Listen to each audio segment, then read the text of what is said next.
सेठ सावड़ सा सेठ, सर्वगुण संपन्न, अनंत कोटि कलाओं के स्वामी, अनंत कोटि ब्रह्मांडों के नायक, योगियों में महायोगी, ध्यानियों में महाध्यानी, सिद्धों में परम सिद्ध, ज्ञानियों में तत्व ज्ञानी, ब्रह्म ज्ञानी, महाज्ञानी, परम ज्ञानी, सर्वश्रेष्ठ ज्ञानी, विज्ञानी, युवा कबीर, समर्थ कबीर, असमवात, अमित ओजा, सच्चे रहनुमा, करीम अल्लाह, शुभान अल्लाह, दुनिया के अंतिम पैगंबर, 8 सितंबर 1951 से गांव धनाना, जिला सोनीपत, हरियाणा, भारतवर्ष की पावन भूमि पे प्रकट रियल कल की भगवान श्री नारायण साकार हरि, श्री बाबा साहिब, नूर अनंत परमात्मा, सच्चे दरवेश, सच्चे बाखबर, संत श्रोमणी सतगुरु रामपाल जी परमेश्वर जी के चरण कमल में साध संगति से जुड़े हुए देश विदेश से आप और हम सभी सत्सेवक भाई बहनों का अनंत कोटि दंडवत प्रणाम।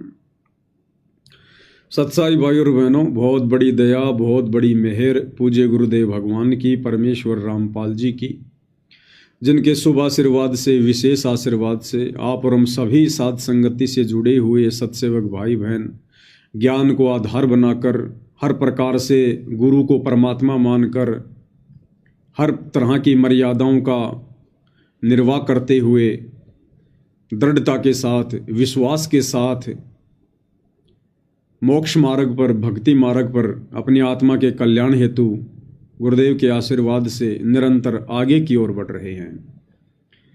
भाई और बहनों, इस कलयुग की बिचली पीढ़ी में ये जो भी कुछ हो रहा है, परमेश्वर ने अपनी विशेष आत्माओं को साध संगति से जोड़कर जो एक गति निर्बाध रूप से प्रदान की है मोक्ष वाली, ये भाई और बहनों अति दुर्लभ है, अति दुर्लभ। सकल पदार्थ है जग माही, भाग बिना नर पावे नाही। गुरु को परमात्मा के रूप में जानकर, पहचान कर, हृदय से स्वीकार करके भाई और बहनों चंद ही आत्माएं होंगी जो इस भक्ति मार्ग पर आगे कदम बढ़ाएंगे। अन्यथा ये पूरा संसार, लगभग 8.5 अरब की जनसंख्या, ये सब गुरु को केवल एक व्यक्ति मान रहे हैं, एक इंसान मान रहे हैं। और परमेश्वर रामपाल जी ने जिन जिन आत्माओं को अपनी शरण में लिया है, वो आत्माएं भी उन जगत वालों से कम नहीं हैं। वो भी अभी तक अपने गुरु को नहीं पहचान पाई हैं, नहीं जान पाई हैं, और जगत वालों की भांति गुरु को मानुष्य ही मान रही हैं, अपने जैसा एक व्यक्ति मान रही हैं, माँ के गर्भ से जन्म लेकर आया हुआ एक इंसान मान रही हैं। और भाई और बहनों, जब तक हमारी ये गलतफहमी दूर नहीं होगी, तब तक हम लाख जन्म भी मोक्ष प्राप्त नहीं कर सकते। कौन सी गलतफहमी? गुरु को मानुष मानने वाली गलतफहमी, गुरु को माँ के गर्भ से जन्म लेकर आया हुआ एक व्यक्ति मानने वाली गलती। इसी गलती के कारण हम युगों युगों से यहाँ पर भटक रहे हैं, दुख उठा रहे हैं। और इसी महाभूल को समझाने के लिए, उसमें सुधार करवाने के लिए स्वयं कबीर परमात्मा सतलोक से चलकर सतगुरु का चोला धारण करके, तत्वदर्शी संत का रोल अदा करके, और फिर तत्व ज्ञान के माध्यम से हमें समझाते हैं कि नालायकों, तुमने करोड़ों कलयुग की बिचली पीढ़ियां इसी प्रकार गुरु को मानुष मानकर बर्बाद कर दी हैं। तुम भी दुखी हो रहे हो और साथ में अपने परमेश्वर को भी दुखी कर रहे हो। तो भाई और बहनों, अब की बार गुरुदेव भगवान ने जो रजा बख्शी है, हालांकि परमेश्वर कोई पक्षपात नहीं करते हैं, परमात्मा तो पूरे विश्व पर ही रजा बख्शते हैं जब वे संत रूप में धरती पर प्रकट होते हैं।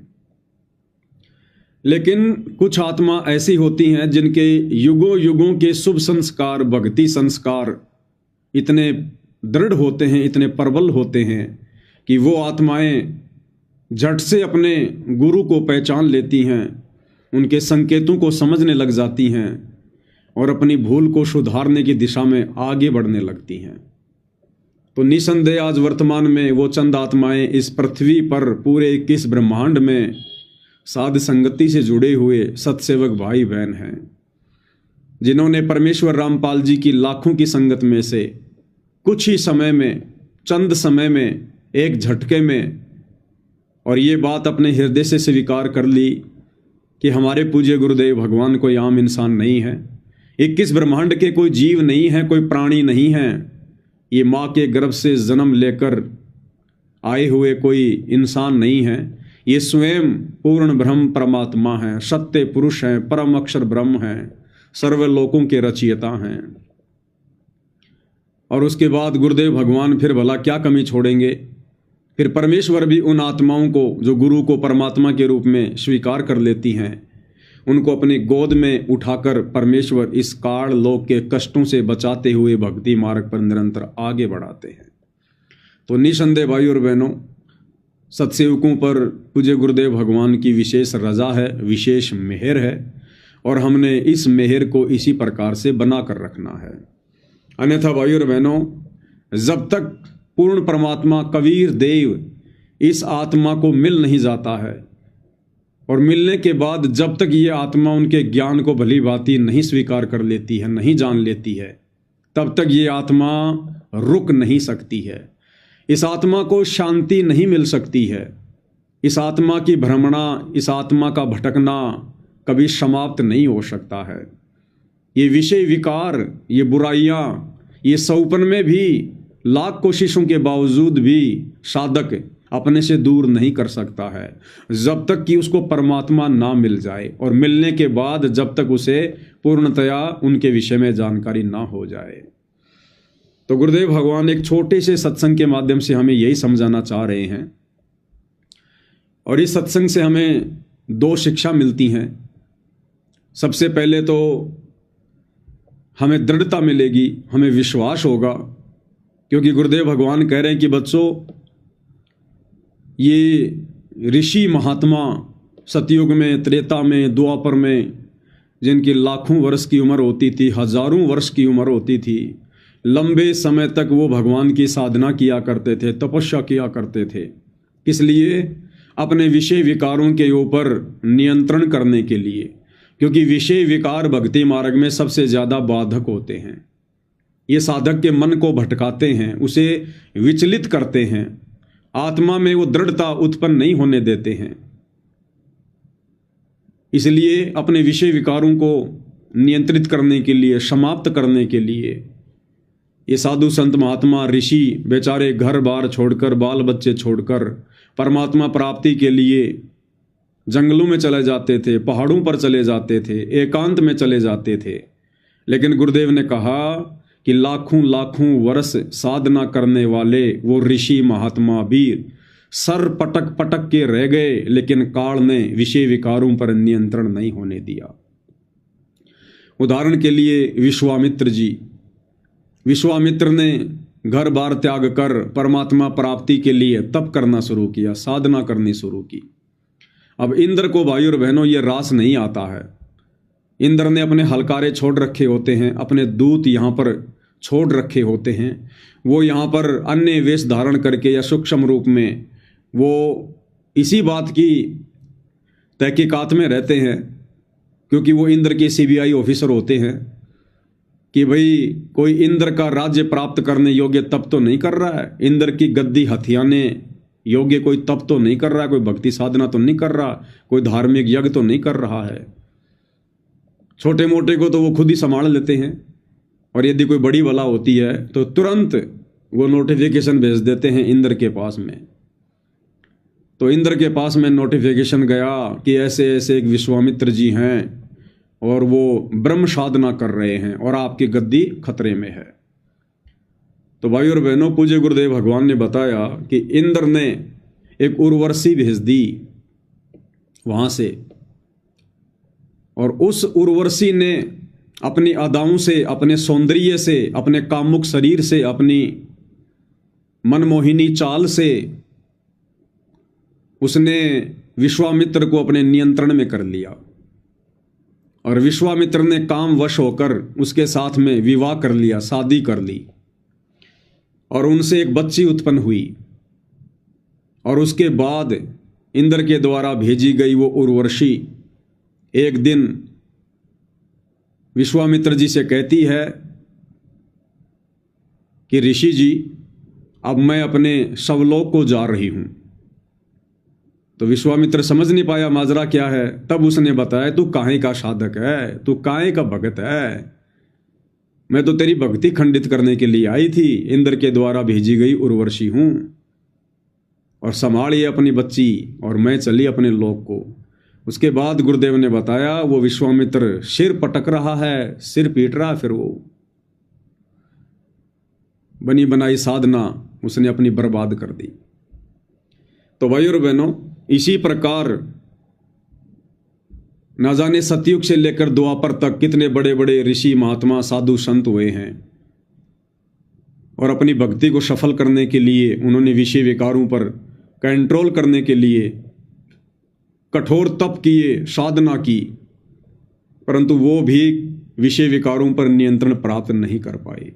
जबकि वो तो बड़े संयम में रहा करते थे, पर नारी को माँ बहन की दृष्टि से देखा करते थे।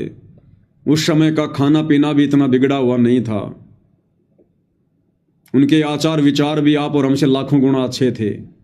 उस समय का वातावरण भी बहुत अच्छा था, उसके बावजूद भी वो इन विकारों पर कंट्रोल नहीं कर पाए,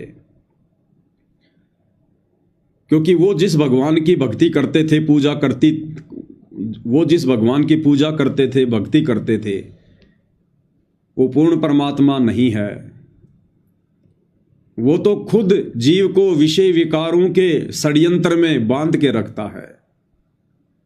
कहते हैं ना कि बकरे की मां कब तक खैर मनाएगी, अंत में तो उसको कटना ही कटना है। और दूसरी बात, गुरुदेव भगवान कहते हैं कि बकरा या बकरी यदि किसी कसाई से अपनी जान की मिन्नत मांग रहा है तो वो सबसे बड़ा मूर्ख है। तो इसी प्रकार ये जितने भी साधु संत महात्मा थे, ये तत्व ज्ञान के अभाव में, पूर्ण सतगुरु के अभाव में, शास्त्र अनुकूल सत भक्ति के अभाव में, ये इस ब्रह्म से, इस काल से ही मोक्ष की डिमांड कर रहे थे, विषय विकारों को कंट्रोल करने की प्रार्थना कर रहे थे। तो भाइयों और बहनों, ये काल तो अग्नि है, अग्नि, आग, और जिस व्यक्ति ने आग से बचना है उस व्यक्ति ने से उससे दूर हटना पड़ेगा। लेकिन ये ऋषि संत महात्मा इसी अग्नि को बर्फ समझकर और उसकी ओर बढ़े चले जा रहे थे कि हमें शीतलता मिलेगी, शीतलता मिलेगी। लेकिन उनको बेचारों को क्या पता था कि तुम इस अग्नि की तरफ जा रहे हो, ये तो काल है, ब्रह्म है, इसकी साधना से तो तुम जल के भस्म हो जाओगे, लक 84 में जाओगे। तो भाइयों और बहनों, आप और हमारे ऊपर, वर्तमान कलयुग की बिचली पीढ़ी वाले हम जीवों पर अगर देखा जाए तो ये कलयुग का घोर समय चल रहा है। और इस समय हम जितने भी साधक हैं, जितने भी भगत हैं, उन सतयुग, त्रेता और द्वापर युग वाले ऋषि संत महात्माओं की तुलना में अगर आचार विचार से हम तुलना करें, व्यवहार से हम तुलना करें, तो हम उनके पैर के अंगूठे के बराबर भी नहीं है, अंगूठे के बराबर भी। और उसके बावजूद हमें पूर्ण परमात्मा मिले। लाखों वर्ष साधना करके वो ऋषि संत महात्मा पूर्ण परमात्मा तो छोड़ो, काल की छाया के दर्शन भी नहीं कर पाए। और वर्तमान समय में आप और हमें पूर्ण ब्रह्म परमात्मा, काल के भी पिता कबीर देव सतगुरु रामपाल जी हमें साक्षात दर्शन दे रहे हैं। हमारे सतगुरुदेव भगवान के रूप में धरती पर प्रकट हैं, हमें उपदेश दे रहे हैं, हमें प्यार दे रहे हैं, आशीर्वाद दे रहे हैं, हमारी अनेक गलतियों को माफ कर रहे हैं, हमें सत भक्ति मार्ग दे रहे हैं, मोक्ष प्राप्ति का मार्ग दिखा रहे हैं। तो भाइयों और बहनों, आप और हम कितने खुश नसीब प्राणी हैं। और इसके बावजूद भी यदि हमने इस भक्ति मार्ग पर इस कलयुग की बिचली पीढ़ी में सफलता प्राप्त नहीं की, तो भाइयों और बहनों, फिर आप और हमसे ज्यादा निर्भागी प्राणी भी संसार में दूसरा कोई नहीं हो सकता। तो गुरुदेव भगवान इस सत्संग के माध्यम से हमें दो शिक्षा दे रहे हैं, और हमें विश्वास होना चाहिए कि वर्तमान कलयुग की पिछली पीढ़ी में इस युवा अवस्था में, जिस युवा अवस्था में ये जीव सबसे ज़्यादा भ्रमित होता है विषय वासनाओं को लेकर, काम क्रोध लोभ अहंकार को लेकर, माता पिता की लाख कोशिशों के बावजूद भी बच्चे सीधे रास्ते पर नहीं चलते हैं। और तो किसी की मानेंगे क्या, और किसी को मतलब भी क्या होता है। माता पिता तो हृदय से चाहेंगे कि बच्चा सीधे रास्ते चले, और बाकी जितने भी हमारे शुभ चिंतक बने फिरते हैं समाज में, रिश्तेदार गुरुजन, वो केवल एक फॉर्मेलिटी के लिए, अपने स्वार्थ के लिए, दिखावे के लिए चाहेंगे कि हम सीधे रास्ते चलें। तो माता पिता की लाख कोशिशों के बावजूद भी जीव इन विकारों पर कंट्रोल प्राप्त नहीं कर पा रहा था। और जैसे ही हम सतगुरु रामपाल जी परमेश्वर जी की शरण में आए, उनसे सत उपदेश प्राप्त किया, और चंद ही दिनों में, कुछ ही समय में आज गुरुदेव भगवान ने विषय वासनाओं को लेकर, काम क्रोध मद लोभ अहंकार को लेकर आप और हमारे ऊपर वो रजा बख्श दी जो रजा लाखों वर्ष तक साधना करने के उपरांत सतयुग त्रेता द्वापर के साधु संत ऋषि महात्माओं को भी प्राप्त नहीं हुई। तो ये एक शिक्षा है भाई और बहनों। हमारे को विश्वास होना चाहिए कि ये कार्य, ये असंभव कार्य बगैर पूर्ण ब्रह्म परमेश्वर कबीर देव की विशेष रजा के, विशेष आशीर्वाद के संभव नहीं है। तो सतगुरु रामपाल जी परमेश्वर वो परम शक्ति है, परम पिता परमात्मा है, जिन्होंने सहज में आप और हम जैसे दो कोटि के जीवों पर ऐसी रजा बख्शी है। उन्होंने मिट्टी को कंचन बना दिया है, सोना बना दिया है। आप और हमारे जैसे विषय विकारी जीवों को भगत बना दिया है, साधक बना दिया है। तो ऐसे परमेश्वर के हम जितने गुण गाएं, जितनी महिमा करें भाई और बहनों, उतना ही कम है, उतना ही कम है। हमारे तो मुंह का थूक सूख जाना चाहिए परमेश्वर के गुण गाते गाते, जो रजा उन्होंने आप और हमारे ऊपर बख्शी है। तो क्या कह रहे हैं गुरुदेव भगवान। एक छोटा सा सत्संग है और दो इसमें शिक्षाएं हैं। पूज्य गुरुदेव भगवान के मुख कमल से सुनते हैं। तो यहाँ सबके ऊपर, प्रत्येक प्राणी पे, चींटी से लेकर हाथी मानव, सबके ऊपर उनका प्रभाव है। तो उससे प्रभावित होकर सभी संतानों उत्पत्ति करते। ये विवश हो गए हैं, बस की बात नहीं। प्राणी कहते कितनी बात बनाओ, ऋषि महर्षियों की कथा सुनाते हैं आपको। ये बड़े बड़े इन्होंने खूब कोशिश की हम इस विकार से बचें, वासना रहित हो जाएं। एक श्रृंगी ऋषि था और वो घर त्याग कर ऋषि परमात्मा पाने के लिए जंगल में चला गया। अब इनको ज्ञान तो था नहीं विचारों को, लेकिन भगवान के लिए आत्मा भटक ही रही है। आप भी भटक रहे हो, कोई कहीं जा रहा था, कोई कहीं जा रहा था। यह आत्मा रुक नहीं सकती जब तक परमात्मा नहीं मिलेगा इसे। क्या कह रहे हैं परमेश्वर। दूसरी शिक्षा, ये आत्मा रुक नहीं सकती जब तक इसको परमात्मा नहीं मिलेगा। तो भाई और बहनों, आज इस विश्व में, पूरी पृथ्वी पर यदि किन्हीं आत्माओं को वो आत्मिक शांति प्राप्त हुई है, यदि कुछ आत्माएं दृढ़ता के साथ, विश्वास के साथ इस शास्त्र अनुकूल सत भक्ति पर लगी हुई हैं, प्रत्येक मर्यादाओं का निर्वाह कर रही हैं, गुरु के प्रत्येक वचन को फॉलो कर रही हैं, तो वो आत्माएं सत्सेवक भाई बहन। तो यदि कोई रुका हुआ है, यदि आत्मा किन्हीं की रुकी है, केवल सत्सेवक भाई बहनों की, क्योंकि हमें पता चल गया कि हमें अब वो परमात्मा मिल गया, वो भगवान हमें मिल गया, जिसकी तड़प में, जिसकी प्राप्ति के लिए हम आत्माएं युगों युगों से भटक रही थी। क्योंकि गुरुदेव भगवान कह रहे कि ये आत्मा रुक नहीं सकती जब तक इसको परमात्मा ना मिल जाए। तो आज इस पूरी पृथ्वी पर यदि किसी को आत्मिक संतुष्टि है, मानसिक संतुष्टि है, आध्यात्मिक संतुष्टि है, तो केवल वो सत्सेवक भाई बहन है। सतगुरु रामपाल जी परमेश्वर जी की लाखों की संगत में जो भाई बहन सतलोक आश्रमों से जुड़े हुए हैं, उन्हें भी मानसिक, आध्यात्मिक संतुष्टि नहीं है। वो आत्माएं भी विचलित हैं, भ्रमित हैं, डगमग हैं। उन्हें जब चाहे श्री राम की पूजा करवा लो, जब चाहे श्री रामपाल जी की पूजा करवा लो। उनसे आप चाहे धनाना में बैडमिंटन का स्टेडियम बनवा लो, चाहे आश्रम में बहुत बड़ा हॉस्पिटल खुलवा लो, चाहे जाटों के आरक्षण में बैठा दो, चाहे गुंडों की सीबीआई जांच का समर्थन करवा दो, चाहे अन्नपूर्णा मुहिम के नाम पर श्वासों को बर्बाद करवाने के लिए गांव गांव उनसे परेड करवा लो। वो आत्माएं भी भ्रमित हैं, डगमग हैं, उन्हें संतुष्टि नहीं है, उन्हें अभी पहचान नहीं है। तो क्या कह रहे हैं गुरुदेव कि जब तक इस आत्मा को परमात्मा नहीं मिलेगा ये आत्मा रुक नहीं सकती। तो आज भक्ति मार्ग पर कौन रुके हुए हैं? रुकने का मतलब दृढ़ता के साथ, विश्वास के साथ, गुरु के प्रत्येक वचन में रहकर, प्रत्येक मर्यादाओं को फॉलो करके जो भक्ति कर रहे हैं, इस विश्वास के साथ, उसको कहते हैं रुकना, आत्मा का स्टेबल हो जाना, स्थिर हो जाना, किसी के बहकावे में ना आना।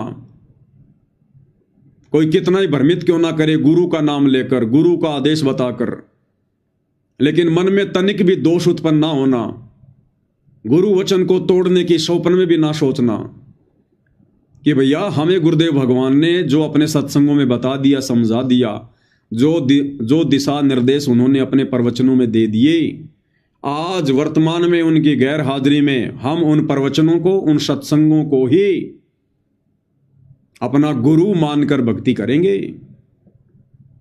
हम उनके बेटा बेटी के चक्कर में आने वाले नहीं, हम किसी कोऑर्डिनेटर के बहकावे में आने वाले नहीं हैं, हम किसी पीले पर्चे को गुरु का आदेश मानकर मूर्खों की भांति भेड़ चाल में चलने वाले नहीं हैं। तो इसको कहते हैं आत्मा का रुक जाना, आत्मा का डट जाना, किसी के डराने से नहीं डरना, धमकाने से भयभीत नहीं होना कि तुम्हें गुरुद्रोही कर देंगे, तुम्हें आश्रम में नहीं घुसने देंगे, तुम्हारी गुरुजी से प्रार्थना लगवा देंगे। भैया तुम जो मर्जी एप्लीकेशन लगवा दो, कहीं भी लगवा दो, जब तक गुरुदेव भगवान साक्षात हमारे सामने नहीं होंगे तब तक हम उनके सत्संगों को ही आधार बनाकर चलेंगे, अपना गुरु मानकर चलेंगे। बाकी हम किसी के बहकाव में आने वाले नहीं हैं। तो इसको कहते हैं आत्मा का रुक जाना, आत्मा का डट जाना, क्योंकि अब हमें परमात्मा मिल चुके हैं। तो भटक ही रही है, आप भी भटक रहे हो। कोई कहीं जा रहा था, कोई कहीं जा रहा था। यह आत्मा रुक नहीं सकती जब तक परमात्मा नहीं मिलेगा इसमें।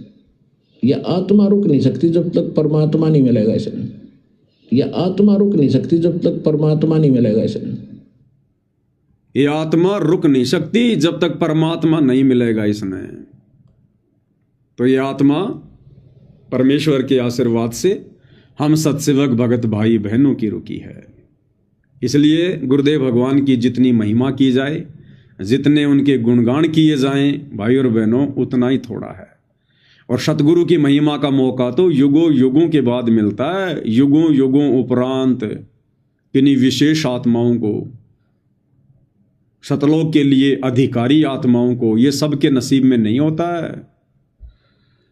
पहली बात तो गुरु को परमात्मा के रूप में ज्ञान को आधार बनाकर हृदय से स्वीकार करना, ये सबसे बड़ा महाभारत है, सबसे बड़ा महाभारत है। कहने को तो सभी कहेंगे हमारे गुरुजी भगवान है, हमारे गुरुजी परमात्मा है, हमारे गुरुजी साक्षात कबीर जी आए हुए हैं। लेकिन भाई और बहनों, जब गुरु को परमात्मा मानने का समय आता है, जब वो परीक्षा का समय आता है, उस समय लोग फिर जून के महीने में एक दाढ़ी मूंछ वाले कागज के टुकड़े को, कबीर जी की समझे जाने वाली दाढ़ी मूंछ वाली मुर्दा फोटो को अपना बाप मान लेते हैं, कबीर मान लेते हैं, भगवान मान लेते हैं, और उस कागज के टुकड़े को भोग लगाते हैं। उस कागज के टुकड़े को कबीर भगवान मानकर जून में उसका प्रकट दिवस मनाते हैं। बताओ अब कहाँ गया उनका ज्ञान, जो कहते थे कि हमारे गुरुजी कबीर जी हैं, हमारे गुरुजी परमात्मा हैं, परमेश्वर हैं। बंदी छोड़ सतगुरु रामपाल जी भगवान की जय, जो अपने गुरुजी को भगवान कहते हैं। और जब आता जून का महीना तो एक कागज के टुकड़े नकली कबीर को भगवान मान लेते हैं। तो भाई और बहनों, जुबान से कहना अलग बात है और हृदय से गुरु को परमात्मा स्वीकार करना ये अलग बात है। और गुरुदेव भगवान ने अपने प्रवचनों में, अपने सत्संगों में ये बात हमें समझाने में कोई कमी नहीं छोड़ी, कोई कसर नहीं छोड़ी। देखो, गुरु संकेत ही करेगा। भाई और बहनों, ये मनुष्य योनि 84 लाख योनियों में नहीं आती है, 84 लाख योनियों से भिन्न है। गुरुदेव भगवान अनेक बार सत्संग में जिक्र करते हैं कि बच्चों, आपको जो 84 लाख योनियों से भिन्न एक ये मनुष्य योनि मिली है, ये 84 लाख योनियों से भिन्न शरीर है। परमेश्वर ने हमें अपने जैसा रूप दिया है। वे नारायण हैं तो हम नर हैं, हम उनके अंश हैं, हम उनके प्रतिबिंब हैं, उनके स्वरूप हैं। एक सत्संग में परमात्मा कहते हैं कि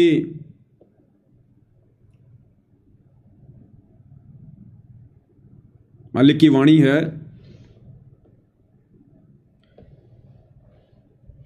नर नारायण देह पाय कै तू फेर 84 में जाई, यो शोदा फिर नाही रे संतो, यो शोदा फिर नाही। नर नारायण देह पाय के, देह यानी शरीर, यानी नारायण जैसा नर शरीर प्राप्त करके अगर तूने भक्ति नहीं की तो फिर 84 में जाएगा। इसका मतलब ये जो नर देह है, जो मनुष्य शरीर है, ये 84 लाख योनियों से भिन्न है। इसलिए आप और हमारे पास में जो बुद्धि है वो 84 लाख योनियों के प्राणियों से भिन्न है, उनसे उत्तम है, उनसे श्रेष्ठ है। जरा सी बुद्धि का ही अंतर है भाइयों और बहनों, अन्यथा हमारे में यानी मनुष्य में और 84 लाख योनियों के प्राणियों में कोई अंतर नहीं है। जरा सी बुद्धि का अंतर है बस। परमात्मा कहते हैं भक्ति बिना नर और खर एक है। भक्ति यानी ज्ञान, समझ। इस भक्ति के बिना, इस ज्ञान के बिना, इस बुद्धि के बिना नर और खर एक हैं। इंसान और गधा, इनमें कोई अंतर नहीं है। देखो, जितने भी पशु पक्षी हैं, 84 लाख योनियों के प्राणी हैं, हम सब अपनी खुली आंखों से देख रहे हैं, वो निवस्त्र घूमते हैं, उनको कोई शर्म नहीं है, नंगे घूमते हैं वो। और मनुष्य को परमात्मा ने जरा सी बुद्धि दी, जिस बुद्धि के कारण इसने अपने शरीर को ढकना शुरू कर दिया। अगर ये 500 रुपए के कपड़े ना हों, अगर ये 500 रुपए के वस्त्र ना हों, तो मनुष्य में और जानवरों में कोई अंतर नहीं है। यानी इंसान में और 84 लाख योनियों के प्राणियों में केवल 500 रुपए का अंतर है, केवल 500 रुपए का, जरा सी बुद्धि का। 84 लाख योनियों के प्राणी खुले में सहवास करते हैं, शारीरिक संबंध बनाते हैं। मनुष्य ने जरा सी बुद्धि प्राप्त करके एक झोपड़ी डाल ली, एक 4 दीवारी बना ली, एक मकान बना लिया। बस इतना सा अंतर है। वो 1-2 लाख रुपए के मकान का अंतर है जानवर में और इंसान में। 84 लाख योनियों के प्राणी जमीन पर फेंका हुआ टुकड़ा खाते हैं, चारा खाते हैं। और ये मनुष्य शरीरधारी प्राणी ये 100 रुपए की एक थाली में भोजन कर लेता है, 50 रुपए की कटोरी में सब्जी खा लेता है। बस इतना ही अंतर है जानवर में और इंसान में, 50 रुपए का। तो परमेश्वर ने हमें जरा सी बुद्धि उत्तम दी है। और ये बुद्धि क्यों दी है, किस लिए दी है, इसका एक ही कारण है। बाकी क्रिया तो हम इंसान भी वही करते हैं जो जानवर कर रहे हैं। जानवर भी पैदा होते हैं, हम भी पैदा होते हैं। बचपन में वो भी नादान होते हैं, इंसान के बच्चे भी नादान होते हैं। युवा होकर जानवर के बच्चे भी शारीरिक संबंध बनाते हैं। बड़े होकर इंसान के बच्चे की भी शादी होती है, वो भी शारीरिक संबंध बनाता है। बच्चे उत्पन्न जानवरों के भी होते हैं और इंसानों के भी होते हैं। मोह ममता, प्यार प्रेम, लगाव अपने बच्चों के प्रति जानवरों में भी होती है, हम इंसानों में भी होती है। ये हाड़ मांस का शरीर जिसमें टट्टी, पेशाब, लार, थूक भरा हुआ है, ये जानवरों में भी है और ये इंसानों में भी है। राग, द्वेष, ईर्ष्या, ये जानवरों में भी है, इंसानों में भी है। और अंत में किसी न किसी बहाने वो जानवर भी मरते हैं और किसी न किसी बहाने इंसान भी मरता है। और आजकल तो जानवर अच्छी मौत मरते हैं, इंसान दुर्गति से मर रहा है, दुर्गति से। जानवर हॉस्पिटल में सड़ सड़ के नहीं मरता, जानवर कैंसर से नहीं मरता, एड्स से नहीं मरता, किसी बीमारी से नहीं मरता, बहुत कम। और इंसानों को देखो, इंसानों को देखो, हॉस्पिटल की बिल्डिंगों पर बिल्डिंगें बन रही हैं और हॉस्पिटल वालों ने भी कमाल कर दिया, आजकल धंधा बना लिया, धंधा, बिजनेस। हमारे जो बुजुर्ग थे वो कहा करते थे कि कोर्ट का और हॉस्पिटल का तो भगवान किसी को मुंह भी ना दिखाए। और भाई और बहनों, जब ये होली दीपावली का त्यौहार आता है तो आपको शहरों में क्या देखने को मिलेगा? हॉस्पिटल वाले भी अपनी हॉस्पिटल को चाइनीज लाइटों से दुल्हन की तरह सजाते हैं। अरे वो कोई सजाने की जगह है? अरे हॉस्पिटल कोई सजाने की जगह है क्या? डेकोरेशन करने की जगह है क्या? लेकिन आप दीपावली के दिन देखिएगा, हॉस्पिटल को ऐसे सजाया जाता है चाइनीज लाइटों से, आम व्यक्ति अपने घर को भी नहीं सजाता। इसका मतलब हॉस्पिटल केवल एक व्यवसाय है, एक धंधा है। उन लोगों को किसी के दुख से, दर्द से, तकलीफों से लेना देना नहीं है। उनका बिजनेस अच्छा चल रहा है, वो खुश हैं इस बात से कि दुनिया बीमार हो रही है, दुनिया रोगों से ग्रस्त हो रही है और हमारा धंधा निर्बाध रूप से चल रहा है। अन्यथा वो डॉक्टर भी इंसान है और इंसान को दूसरे के दर्द से, तकलीफ से उसको परिचित होना चाहिए। और उन डॉक्टरों को तो ये दुआ करनी चाहिए भगवान से कि हे परमात्मा, आपने हमें लोगों की सेवा का मौका दिया है, हे परमेश्वर आप दया बख्शो इस संसार पर, सृष्टि पर, लोगों को सद्बुद्धि दो आप। लोग खाने में जहर मिलाना छोड़ें, यूरिया डालना छोड़ें, पेस्टिसाइड्स का प्रयोग करना छोड़ें, लोग शराब पीना छोड़ें, लोग मांस खाना छोड़ें, नशा करना छोड़ें और दुनिया बीमार ना हो, दुनिया को कोई तकलीफ ना हो। लेकिन वो ये सोचते हैं कि बस इसी प्रकार से दुनिया बीमार होती रहे और हमारा धंधा निर्बाध रूप से चलता रहे, क्योंकि उनके द्वारा हॉस्पिटलों को दुल्हन की तरह सजाना ये इस बात का प्रतीक है कि वो कितने खुश हैं जब उनके हॉस्पिटल में मरीज आते हैं। सभी तो नहीं होते, लेकिन ज्यादातर आज ऐसा ही हो गया।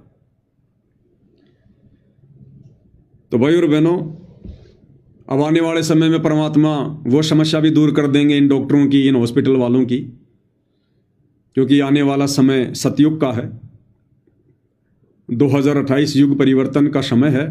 उसके बाद धीरे धीरे धीरे धीरे सतयुग से भी उत्तम समय आएगा। लोगों का खान पान सुधरेगा, लोगों के विचार सुधरेंगे, लड़ाई झगड़े समाप्त हो जाएंगे, ना कोई किसी का सिर फोड़ेगा, ना कोई किसी का हाथ काटेगा, ना किसी को हॉस्पिटल में जाना पड़ेगा। सब लोग भक्ति करेंगे, भक्ति करने से उनके पुण्य बढ़ेंगे, संस्कार मजबूत होंगे, और जब पुण्य बढ़ेंगे, संस्कार मजबूत होंगे तो बीमारियां भी घटेंगी और धीरे धीरे परमात्मा उन डॉक्टरों की भी सुनेगा, सतयुग से भी अच्छा माहौल आएगा। तो वर्तमान में उसी प्रोसीजर पर धीरे धीरे ये पूरा विश्व चल रहा है।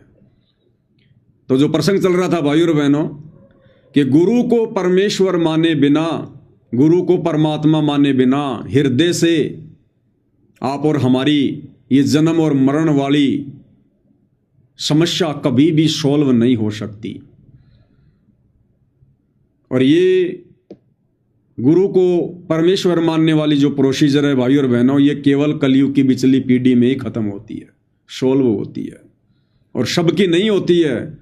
जो भगवान आत्मा होती है केवल उन्हीं की होती है, क्योंकि सतगुरु केवल संकेत करेगा, सतगुरु खुल के नहीं बताएगा वे कौन हैं, केवल संकेत करेंगे। इसीलिए तो हमें मनुष्य जन्म दिया है, ये विशेष बुद्धि प्रदान की है ताकि हम विचार कर सकें, चिंतन मनन कर सकें, गुरु के प्रवचनों पर मंथन कर सकें कि गुरु अपने प्रवचनों में कहना क्या चाहते हैं, हमें समझाना क्या चाहते हैं, हमारे दिमाग में क्या बात डालना चाहते हैं। तो आपको ऐसा ही एक अनमोल छोटा सा सत्संग पूज्य गुरुदेव परमेश्वर रामपाल जी का सुनाते हैं, जिसमें परमात्मा ने संकेत ही संकेत में सतगुरु के विषय में बताया है कि सतगुरु कौन होता है, सतगुरु की क्या परिभाषा होती है। क्योंकि अंतर्यामी सतगुरु रामपाल जी परमेश्वर इस बात से भली भांति परिचित हैं कि मेरे सामने बैठकर मेरे से उपदेश लेकर मेरे फॉलोअर जो मुझे सतगुरु कहकर संबोधित कर रहे हैं, हमारे सतगुरुदेव जी, सतगुरु रामपाल जी महाराज, तो जो सतगुरु की उपमा लगा रहे हैं ये केवल देखा देखी में लगा रहे हैं। इन्हें अभी सतगुरु की परिभाषा का ज्ञान नहीं है, ये अभी सतगुरु से परिचित नहीं है कि सतगुरु कौन शक्ति है, सतगुरु होता कौन है। तो ये बहुत ही पुराना सत्संग है भाइयों और बहनों, सन 2000 के आसपास का। परमेश्वर राजस्थान में आए थे और राजस्थान के लोगों ने परमेश्वर को सम्मान देते हुए उनको साफा भेंट किया। राजस्थान में जो पगड़ी होती है, जो साफा होता है, वो लाल कलर का साफा पूज्य गुरुदेव भगवान को अपने परमेश्वर को पहनाया। क्योंकि एक परंपरा होती है, जब भी कोई ऐसा धार्मिक कार्यक्रम होता है तो हर क्षेत्र के लोग, जो भी वहाँ की कोई विशेष वस्तु होती है, कोई पहनावा होता है, वो सामने वाले को जरूर भेंट करते हैं सम्मान की दृष्टि से। और परमेश्वर रामपाल जी के अलावा तो सम्मान ग्रहण करने वाला इस संसार में दूसरा कोई है ही नहीं। इस पगड़ी के अधिकारी परमेश्वर रामपाल जी के अलावा कोई दूसरे सृष्टि में नहीं है, संसार में नहीं है कोई। तो राजस्थान में सत्संग करते हुए पूज्य गुरुदेव भगवान ने कबीर जी की वाणियों का हवाला देते हुए और क्या वाणी कही कि कबीर निबल सबल को जान के नाम धर्या जगदीश, कहे कबीर जन्मे नहीं, कहे कबीर जन्मे मरे ताही धरूं नहीं शीस।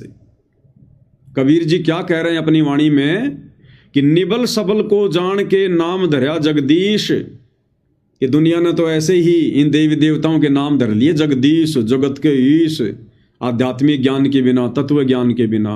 अब कबीर जी क्या कह रहे हैं, कहे कबीर जन्मे मरे ताही धरूं नहीं शीस। कहते हैं भले तुम कितना ही किसी को जगदीश कहो, चाहे ब्रह्मा को, चाहे विष्णु को, चाहे महेश को, किसी को भी, कबीर जी कहते हैं मैं तो उसको अपना शीश अर्पित करूंगा, मैं तो उसको अपना पूज्य मानूंगा जो जन्म और मरण से दूर होगा। कहे कबीर जन्मे मरे ताही धरूं नहीं शीस। जो जन्म और मरण में है और जिसको तुम सतगुरु कह रहे हो, जिसको तुम जगदीश कह रहे हो, जिसको तुम भगवान कह रहे हो, कबीर जी कहते हैं मैं तो जन्मने और मरने वाले ऐसे व्यक्ति को, ऐसे भगवान को, ऐसे सतगुरु को भाई मैं तो अपना पूज्य नहीं मानूंगा, मैं तो अपना शीश नहीं नवाऊंगा। क्या कह रहे हैं गुरुदेव भगवान और क्या इससे हमें शिक्षा मिलेगी, ध्यान से सुनिएगा।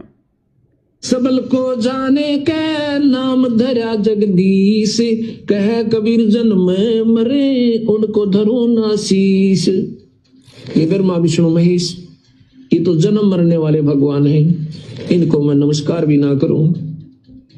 ठीक है, इनकी जितनी शक्ति है इनका लाभ अवश्य लेंगे, पर ये हमारे पूज्य नहीं हो सकते।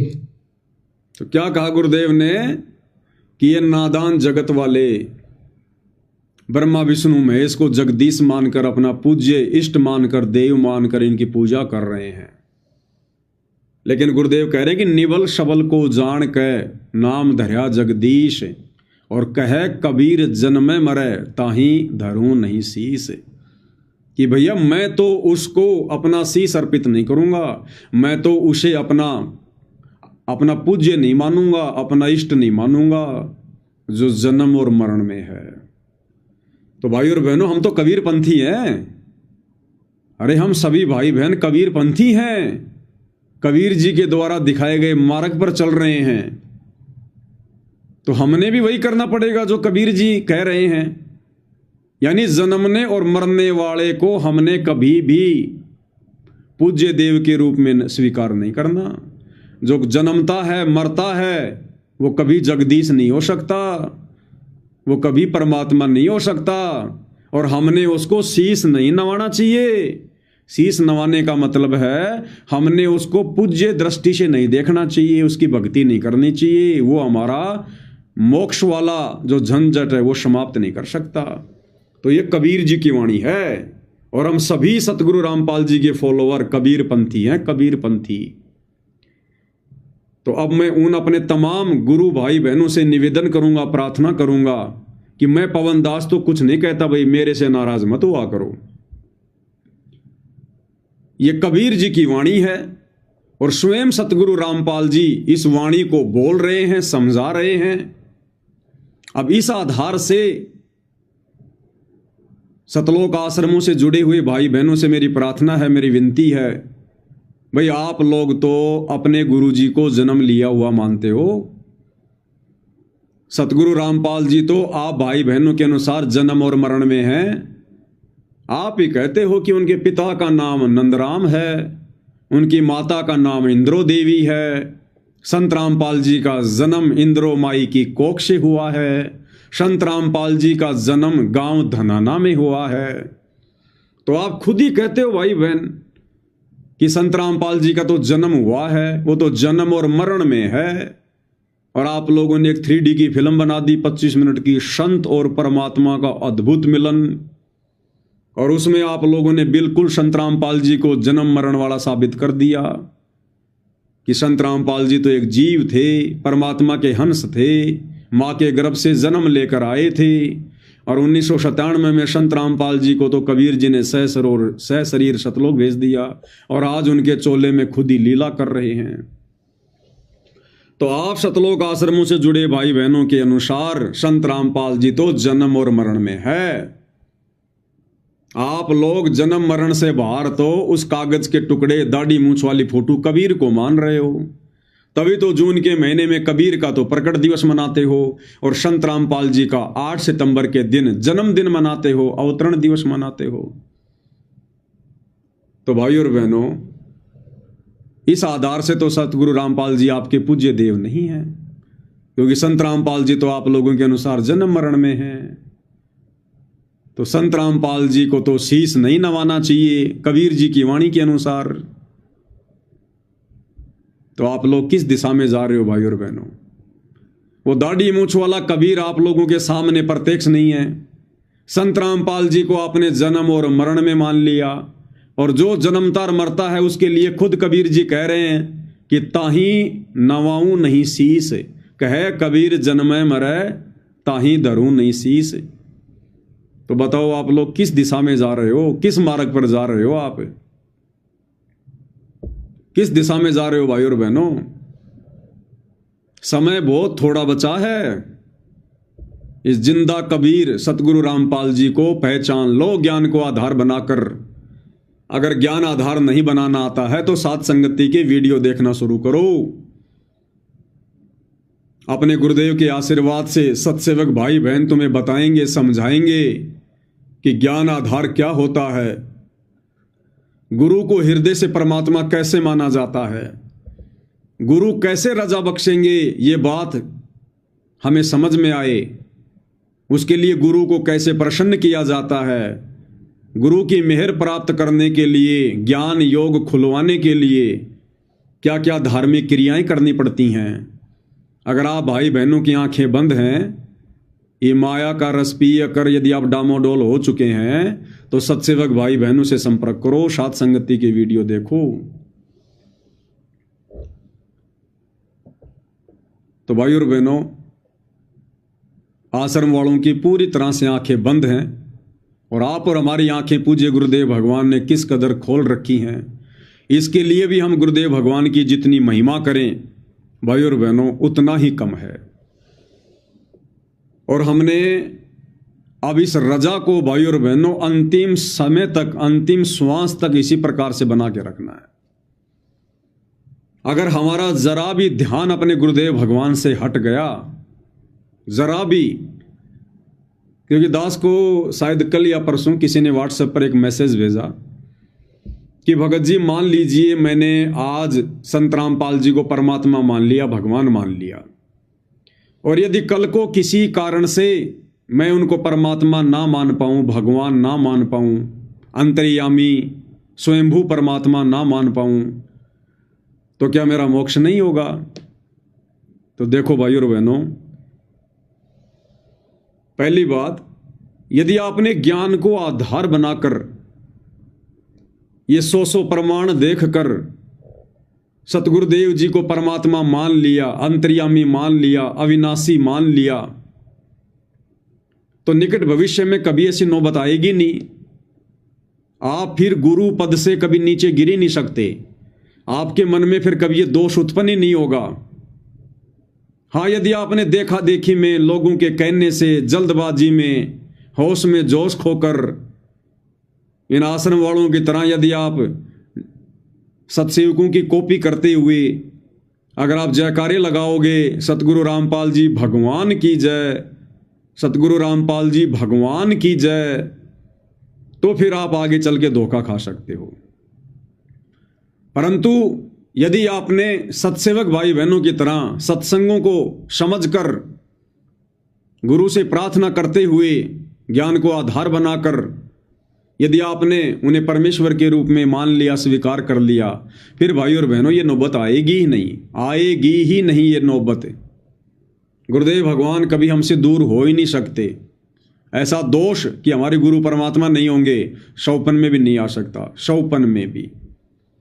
तो फिलहाल आपने जो एक कमेंट्स किया था कि भाई अगर मैंने कभी उनको परमात्मा नहीं माना किसी कारण से, तो क्या मेरा मोक्ष नहीं होगा? तो भाई फिर कहाँ मोक्ष होगा? फिर कैसे मोक्ष होगा? ये तो अंतिम श्वास तक परमात्मा ने बताया कि अंतिम श्वास तक आपने इस कदर विश्वास रखना पड़ेगा, तब जाकर हमारी ये बात बनेगी, हमारी समस्या का समाधान होगा। और एक सोशल मीडिया पर छोटा सा वीडियो दास ने देखा, रामायण का थोड़ा पार्ट है, राम रावण युद्ध का जिक्र है। चूंकि भाई और बहनों अब हम परमेश्वर के तत्व ज्ञान से परिचित होते जा रहे हैं, हमें गुरुदेव भगवान ने दुनिया का सर्वश्रेष्ठ ज्ञान, तत्व ज्ञान दिया है। दुनिया वालों से भिन्न हमारे आचार विचार हो गए हैं, हमारा सोचने का तरीका हो गया है। क्योंकि जब इंसान की भक्ति चेंज होती है तो उसके विचार भी चेंज होते हैं।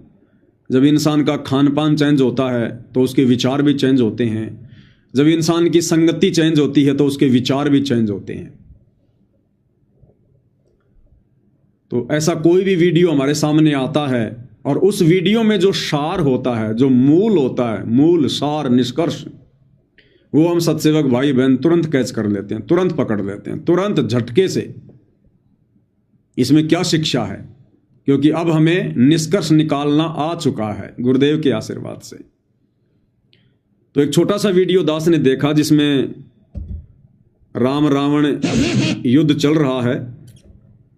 ये लंकापति रावण है आपके सामने।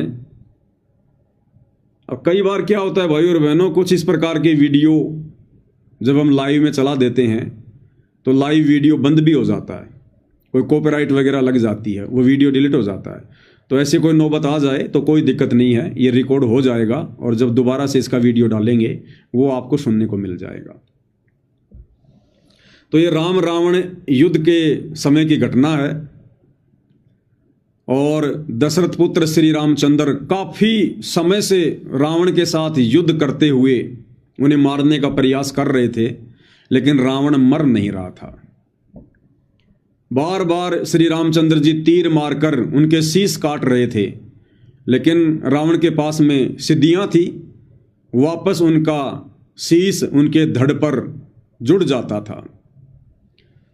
अब सारे देवी देवता भाई और बहनों भयभीत थे, पूरे के पूरे देवी देवता भयभीत, पसीने छूट रहे थे, सब देख रहे थे टकटकी लगा के ऊपर से कि भाई ये राक्षस मरेगा या नहीं मरेगा, ये राक्षस मरेगा या नहीं मरेगा।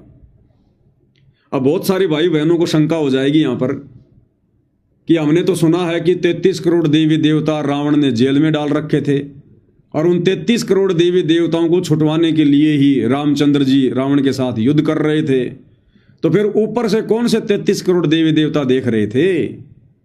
ये सब झूठी बातें हैं। नहीं भाई और बहनों, झूठा कुछ भी नहीं है। देखो, रावण ने अपनी सिद्धि शक्ति से और देवताओं के राजा इंद्र को हराकर और सभी देवी देवताओं को अपने बंद में, अपनी जेल में डाल दिया था।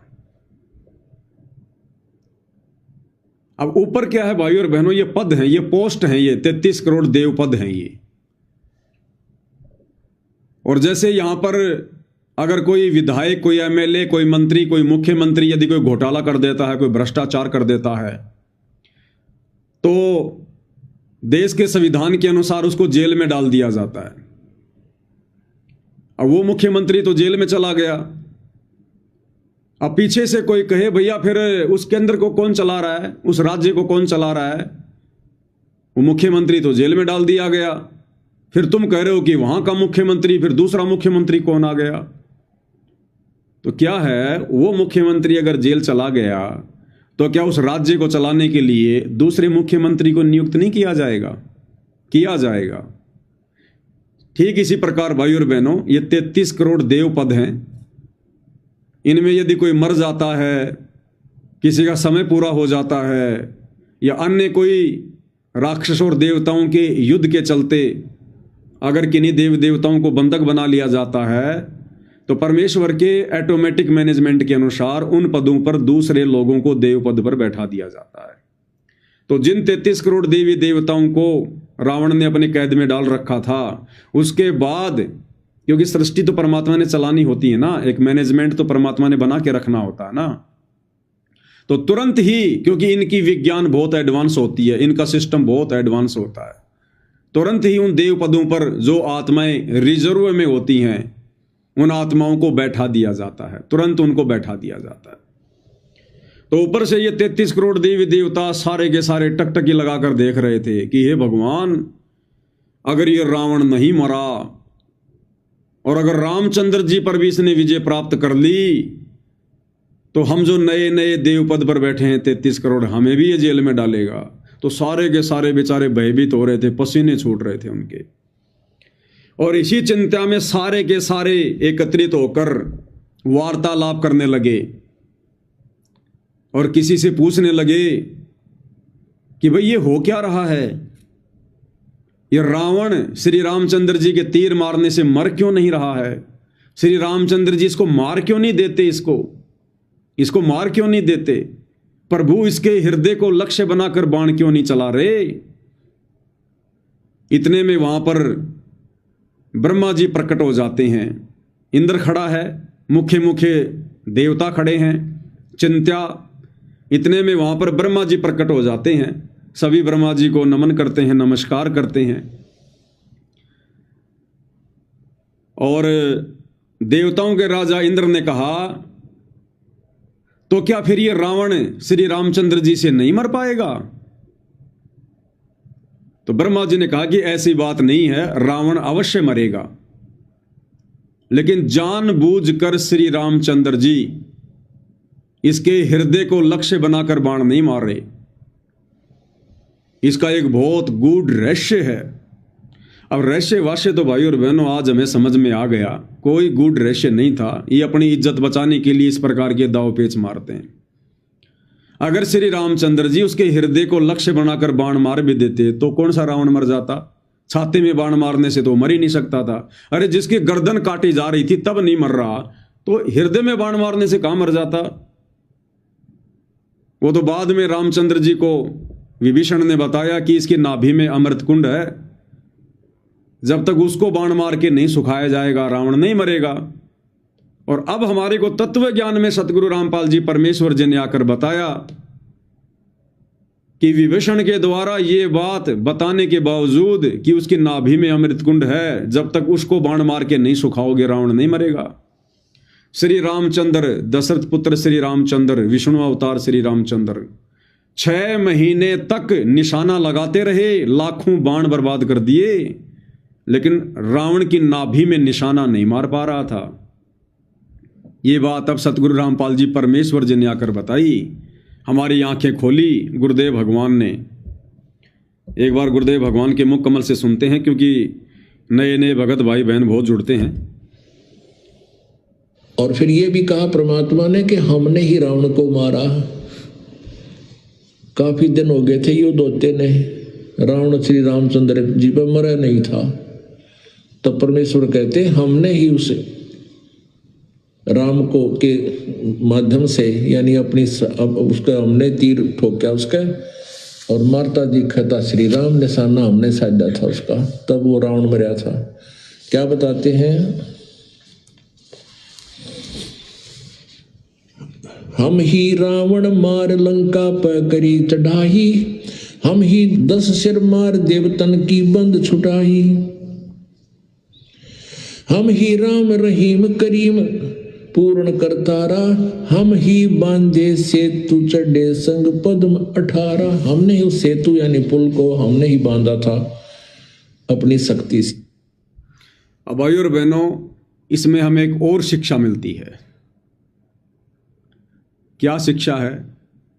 ये जो रावण था, रावण त्रेता युग में, ये भाइयों और बहनों किसी युग में कबीर परमात्मा सतगुरु रामपाल जी का भगत था। ये कबीर परमेश्वर की शरण में थी। ये आत्मा आप और हमारी तरह भगत था ये परमात्मा का, कबीर भगवान का। लेकिन कबीर परमेश्वर का नियम है, उनका विधान है कि अभिमान का और भगवान का खड़ा एक्सीडेंट है, खड़ा एक्सीडेंट। आधीनी के पास है पूर्ण ब्रह्म दयाल, मान बड़ाई मारियो बेअदबी सिरकाल। तो ये रावण वाली आत्मा कभी किसी युग में कबीर परमेश्वर जी की शरण में थी, जिस प्रकार आप और हम थे।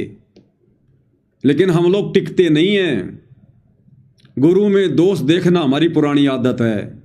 मर्यादा तोड़कर भगत बनने का दिखावा करना हमारी घटिया आदत है। तो ऐसे ही ये रावण वाली आत्मा चूक गई किसी जन्म में, कलयुग की बिचली पीढ़ी में आकर। क्योंकि रावण जैसी पोस्ट प्राप्त करना, इतना वैभव धन धान्य से परिपूर्ण होना,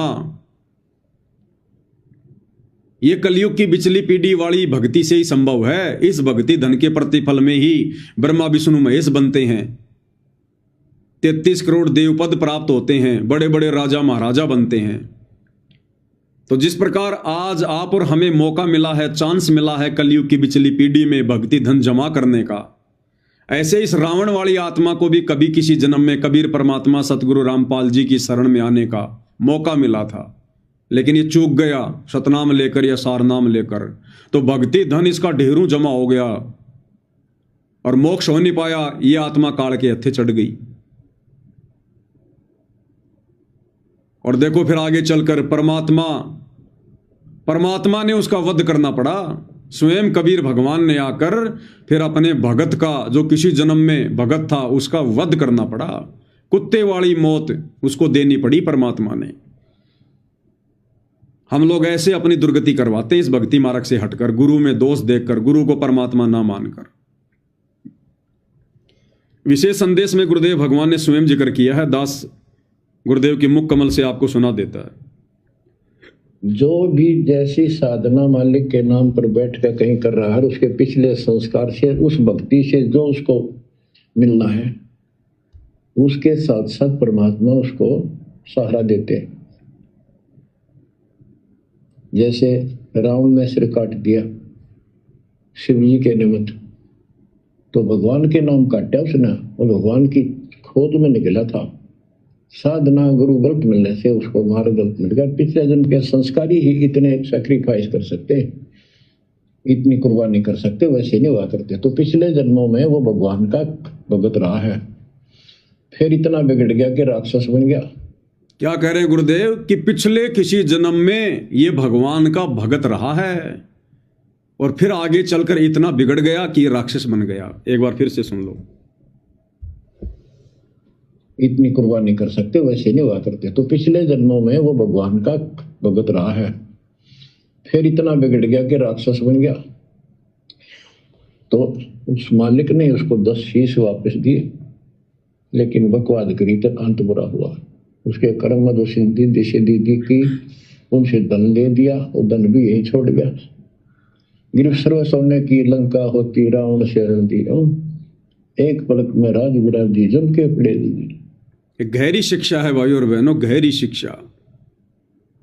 गुरुदेव कह रहे हैं किसी जन्म में, पहले के जन्मों में वो भगवान का भगत था, लेकिन मर्यादाओं में नहीं रहा, नहीं टिक पाया, और अब राक्षस बन के जन्मा, फिर राक्षस बन के, और भगवान ने आकर उसका वध करना पड़ा। इतनी भक्ति कमाई थी उसके पास में, इतनी रिद्धि सिद्धियां थी उसके पास में, ऐसी कठोर तपस्या करी उसने शंकर भगवान को अपना इष्ट मानकर, 10 बार अपना शीश काटकर चढ़ा दिया अपने इष्ट के चरणों में। गुरुदेव भगवान कहते हैं कि वर्तमान में हम आत्माएं भी इतना सैक्रिफाई नहीं कर सकती, इतना बलिदान नहीं कर सकते जितना रावण ने किया। लेकिन देख लो फिर भी क्या दुर्गति हुई है। तो अगर इस कलयुग की पिछली पीढ़ी में आप और हमारा पैर फिसल जाता है, किसी भी कारण से हम रह जाते हैं, गुरु को मानुष मानने के चलते, मर्यादा तोड़ने के चलते, या अन्य किसी व्यभिचार के चलते, तो भाई और बहनों, आज हमारी भक्ति कमाई सतगुरु महिमा करके, सत भक्ति मंत्रों का जाप करके, 5 यज्ञ करके, इन मर्यादाओं को निभाकर, धर्म कर्म करके, आज हमारी भक्ति कमाई किस कदर जमा हो रही है हमें आइडिया भी नहीं है। ये सूक्ष्म कमाई है, सूक्ष्म, हमें दिखाई नहीं दे रही, लेकिन ढेर लग रहा, ढेर। और फिर परमात्मा ने भक्ति हमें देनी पड़ेगी, ये कमाई हमें देनी पड़ेगी। साई भकना राक्षसी जब मांगो तब दे। फिर हम भी ना जाने कैसी कैसी पोस्ट प्राप्त करेंगे, बड़े बड़े राजा महाराजा बनेंगे, चक्रवर्ती राजा बनेंगे, ब्रह्मा विष्णु महेश बनेंगे, और रावण जैसे बनकर, कंस जैसे बनकर, हिरण्यकश्यप जैसे बनकर फिर हम भगवान के सिर में दर्द भी करेंगे, और फिर हम कुत्ते वाली मौत भी मरेंगे भगवान के हाथों। तो ये सारे उदाहरण हमें आज क्यों दिए जा रहे हैं, क्यों समझाए जा रहे हैं? क्योंकि ऐसी अनेकों बार हमारी दुर्गति हो चुकी है, अनेकों बार आप और हम भी रावण की पदवी प्राप्त कर चुके हैं, कंस की पदवी प्राप्त कर चुके हैं। गुरुदेव ने बताया, जब बंगाल की खाड़ी में मार्कंडेय ऋषि ध्यान से चींटियों के बिल की तरफ देख रहे थे, इतने में वहां पर देवराज इंद्र आ गया और बोला, हे ऋषि जी, आप इतने गौर से क्या देख रहे हैं? तो मार्कंडेय ऋषि ने कहा कि इंद्र, ये जितनी भी चींटियां हैं ना, असंख्यों लाखों की संख्या में, मैं देख रहा हूं कि इनमें कौन कौन चींटियां देवताओं के राजा इंद्र की पोस्ट पर रह चुकी हैं, इंद्र रह चुकी हैं। तो ये सुनते ही इंद्र के तो पसीने आ गए कि भगवान, ये चींटियां और इंद्र। क्योंकि भाई और बहनों, देवी देवताओं को परमात्मा के विधान का पता नहीं है। जो तत्व ज्ञान, जो मूल ज्ञान, जो सृष्टि का सार ज्ञान आज गुरुदेव ने आप और हमें दिया है, ये ब्रह्मा विष्णु महेश को भी पता नहीं है। इनकी हालत वर्तमान में ऐसी है जैसी गुरुदेव से उपदेश लेने से पहले आप और हमारी थी। हम भक्ति मार्ग का ABCD भी नहीं जानते थे, जो जैसा बोल देता था वैसा ही मान लेते थे। तो इंद्र के पसीने आ गए कि भगवान, ये चींटी और इंद्र की पदवी। बोला, आपने क्या देखा फिर? तो मार्कंडेय ने कहा कि इन लाखों चींटियों में से केवल एक चींटी ऐसी है जो केवल एक ही बार इंद्र की पोस्ट पर रही है, और ये बाकी चींटियां तो गिनती नहीं है, इतनी बार इंद्र बन चुकी हैं और फिर 84 लाख योनियों में अपना कर्म भोग रही हैं।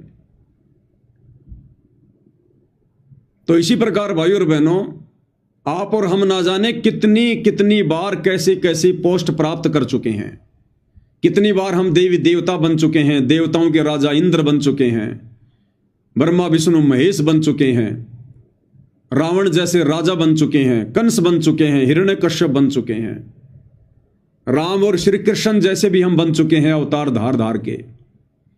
तब कहीं जाकर भाई और बहनों, इस पूरी प्रोसीजर से गुजरने के बाद हमें इस कलयुग की पिछली पीढ़ी में ये परमेश्वर के चरण प्राप्त होते हैं। ऐसी आत्माओं को फिर ये अनमोल सौभाग्य प्राप्त होता है। इसलिए गुरुदेव भगवान बार बार कहते हैं कि अब की बार मौका मत चूक जाना, तुम इस प्रोसीजर को पार करके आ चुके हो, मेरी बात मान जाओ, इस समय को ज्यादा मत बढ़ाओ, नहीं तो बहुत दुखी हो जाओगे। तो कहने का मतलब है, यदि हम भी वर्तमान में रह गए किसी कारण से, तो ये रावण जैसी दुर्गति भाई और बहनों फिर हमारी होगी।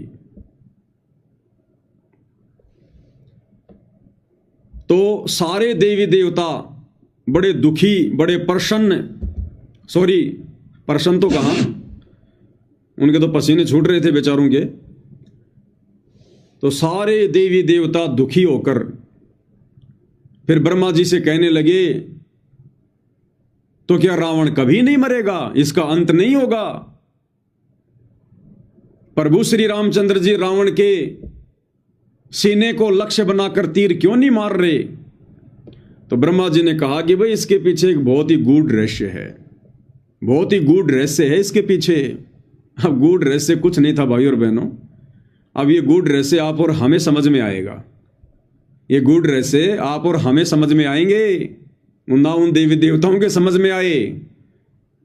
और जैसा ब्रह्मा जी ने कहा वैसा फिर बिल्कुल भी नहीं हुआ, क्योंकि तीर रावण की छाती में नहीं, रावण की नाभि में मारा गया था। तो ब्रह्मा जी के आइडिया भी फेल हो गए थे। तो हम थोड़ा इसको सुन लेते हैं, छोटा सा वीडियो है ये, परंतु एक गजब की शिक्षा है आप और हम भगत भाई बहनों को भक्ति मार्ग पर दृढ़ करने के लिए। इंद्र कह रहा है डरता हुआ कि रघुवीर के बाण निष्फल हो रहे हैं। तो ये ऋषि जी कह रहे हैं कि नहीं नहीं देवेंद्र, प्रभु के बाण निष्फल नहीं हो रहे। इस प्रकार रावण का संहार कैसे होगा?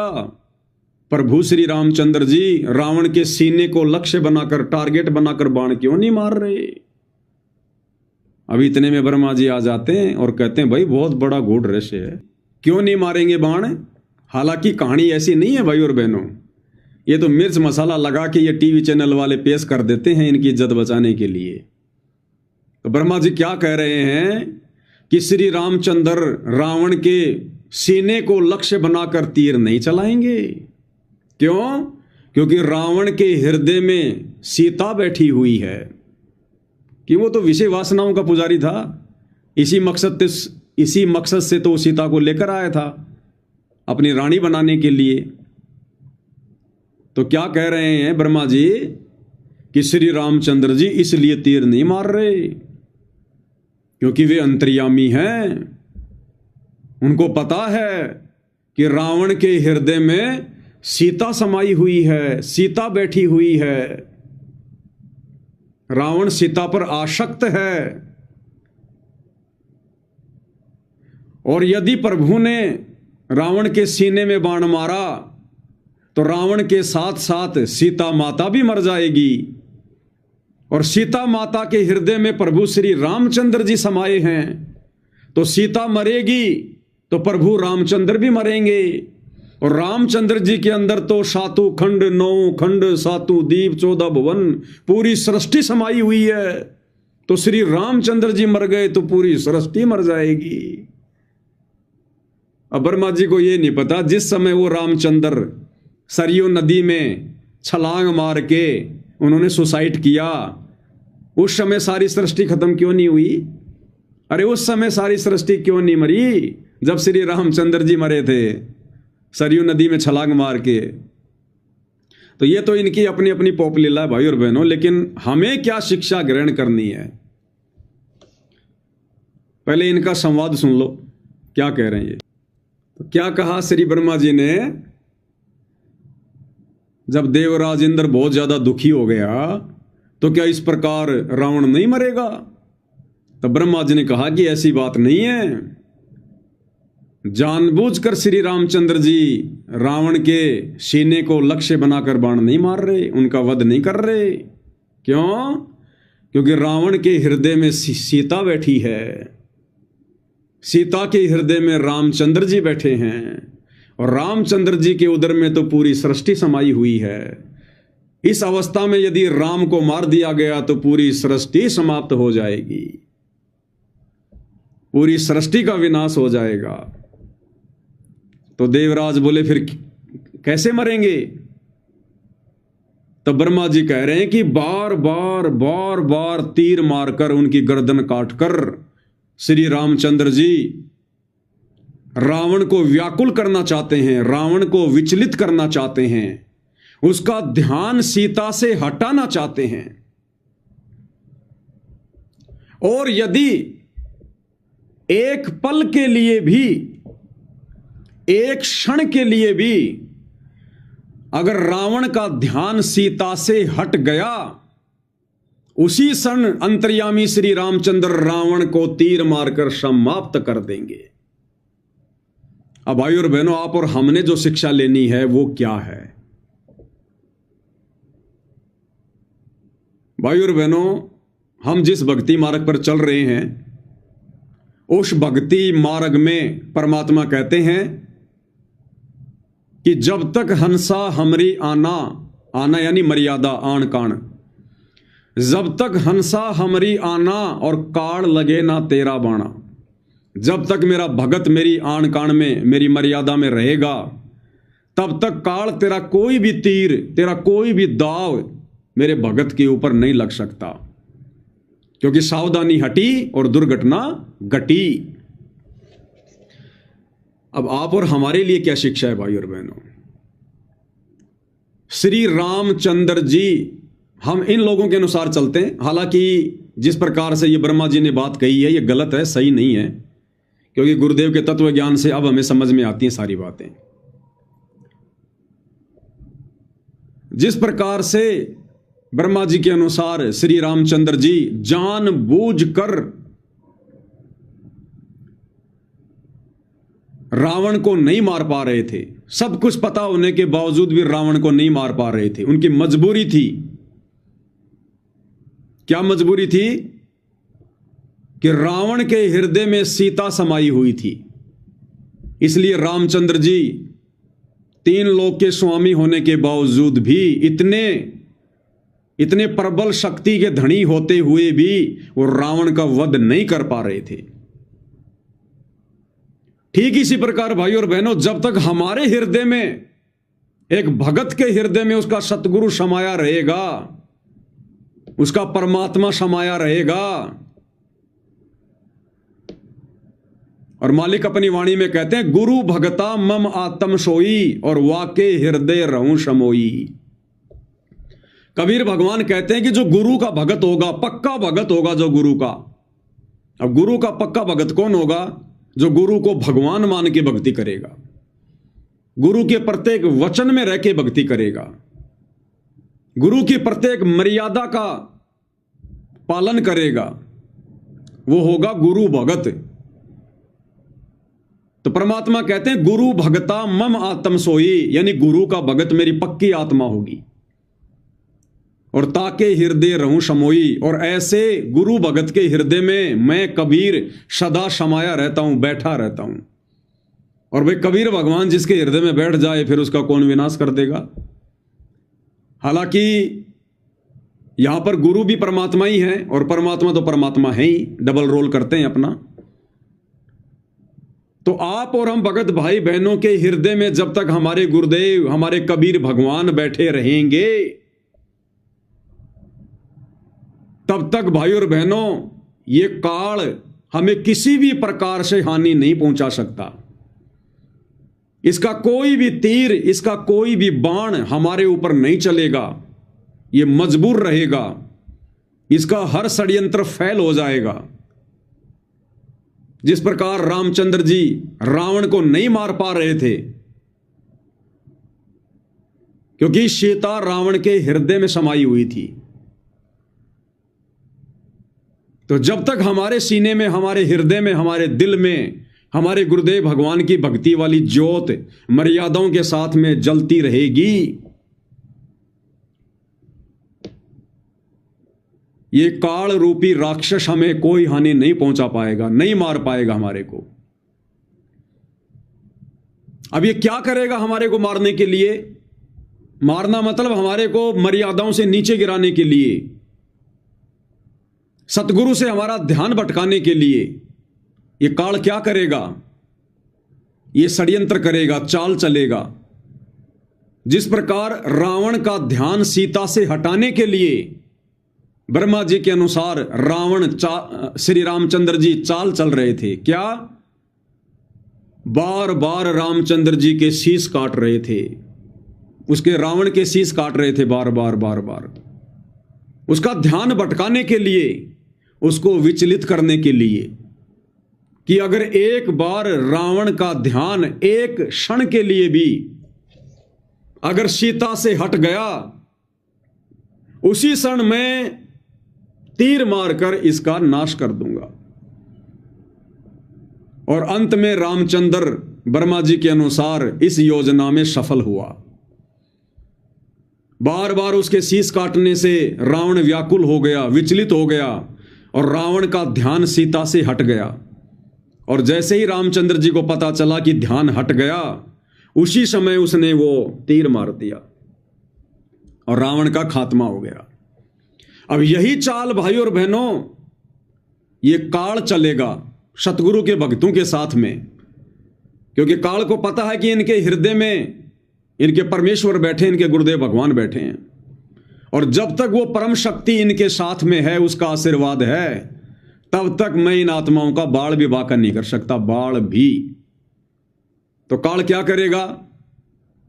फिर वो श्री रामचंद्र जी की तरह हमें व्याकुल करेगा, हमें विचलित करेगा, हमारा ध्यान भटकाने का प्रयास करेगा, सतगुरु की मर्यादा तुड़वाने का प्रयास करेगा, सतगुरु के प्रति दोष पैदा करवाएगा अपने एजेंटों के माध्यम से, किसी को भी निमित्त बनाकर। आपके घर में, आपके परिवार में, आपके आड़ोस पाड़ोस में, जहां आप काम धंधा करते हैं, वहां किन्हीं को भी निमित्त बनाकर, उकसा कर आपकी मर्यादा तुड़वाएगा, आपके नियम भंग करवाएगा। और एक बार यदि हमारा नियम भंग हुआ, हमारी मर्यादा टूटी, या गुरुदेव भगवान के प्रति मन में जरा भी दोष आया, उसी समय श्री रामचंद्र जी की तरह फिर ये काल भगत के सीने में तीर मार देगा, अर्थात उसे गुरुपद और मर्यादाओं से नीचे गिरा देगा। और एक बार भाई और बहनों भगत गुरुपद और मर्यादाओं से नीचे गिरा, उसके बाद भले वो पूरी जिंदगी भक्ति करता रहे, उसको गुरु स्वीकार नहीं करेगा और अंत में फिर 84 लाख में जाके गिरेगा, फिर वो काल का भोजन बनेगा। तो एक सत्संग में पूज्य गुरुदेव भगवान ने भी हमें यही बताया कि यदि आपके साथ में कोई 19-21 कर रहा है, बेवजह आपके साथ में वाद विवाद करता है, लड़ाई झगड़ा करता है, चाहे किसी का पति, चाहे किसी की पत्नी, चाहे किसी के माता पिता, चाहे किसी के सास ससुर, चाहे संगत में कुसंगत आपस में भगत भाई, काल प्रेरणा से काल कुछ भी कारण बनाएगा। तो गुरुदेव भगवान ने बताया यदि आपके साथ कोई 19-21 कर रहा है तो वो काल करवा रहा है। काल किस लिए? भगत को विचलित करने के लिए। जैसे रामचंद्र जी बार बार रावण के शीश काट रहे थे, उसको विचलित करने के लिए, उसका ध्यान हटाने के लिए। ऐसे ही काल यदि हमारे साथ कोई 19-21 कोई कर रहा है, घर में, परिवार में, रिश्तेदारी में, भगत समाज में, तो भगत ने सतर्क हो जाना चाहिए कि ये काल अपना षड्यंत्र चल रहा है, ये मुझे गुरुपद और मर्यादाओं से नीचे गिराने के लिए, मेरी मर्यादा तुड़वाने के लिए सामने वाले में कुप्रेरणा कर रहा है। तो गुरुदेव भगवान कहते हैं वो काल करवा रहा, काल तुम्हें विचलित करवाने के लिए। और ऐसे में हमने क्या सावधानी बरतनी चाहिए, वो सावधानी भी बताई गुरुदेव ने। गुरुदेव ने बताया यदि आपके साथ कोई व्यर्थ में वाद विवाद करता है, लड़ाई झगड़ा करता है, तो आपने उसको पागल कुत्ता समझकर छोड़ देना चाहिए, उसके मुंह नहीं लगना चाहिए। शाकट और शवान को उल्ट जवाब ना दे, कहता हूं कहीं जात हूं। परमेश्वर की वाणी है कि साकट और शवान को उल्टा जवाब ना दे। सुनिए गुरुदेव भगवान के मुख कमल से परमेश्वर क्या कह रहे हैं।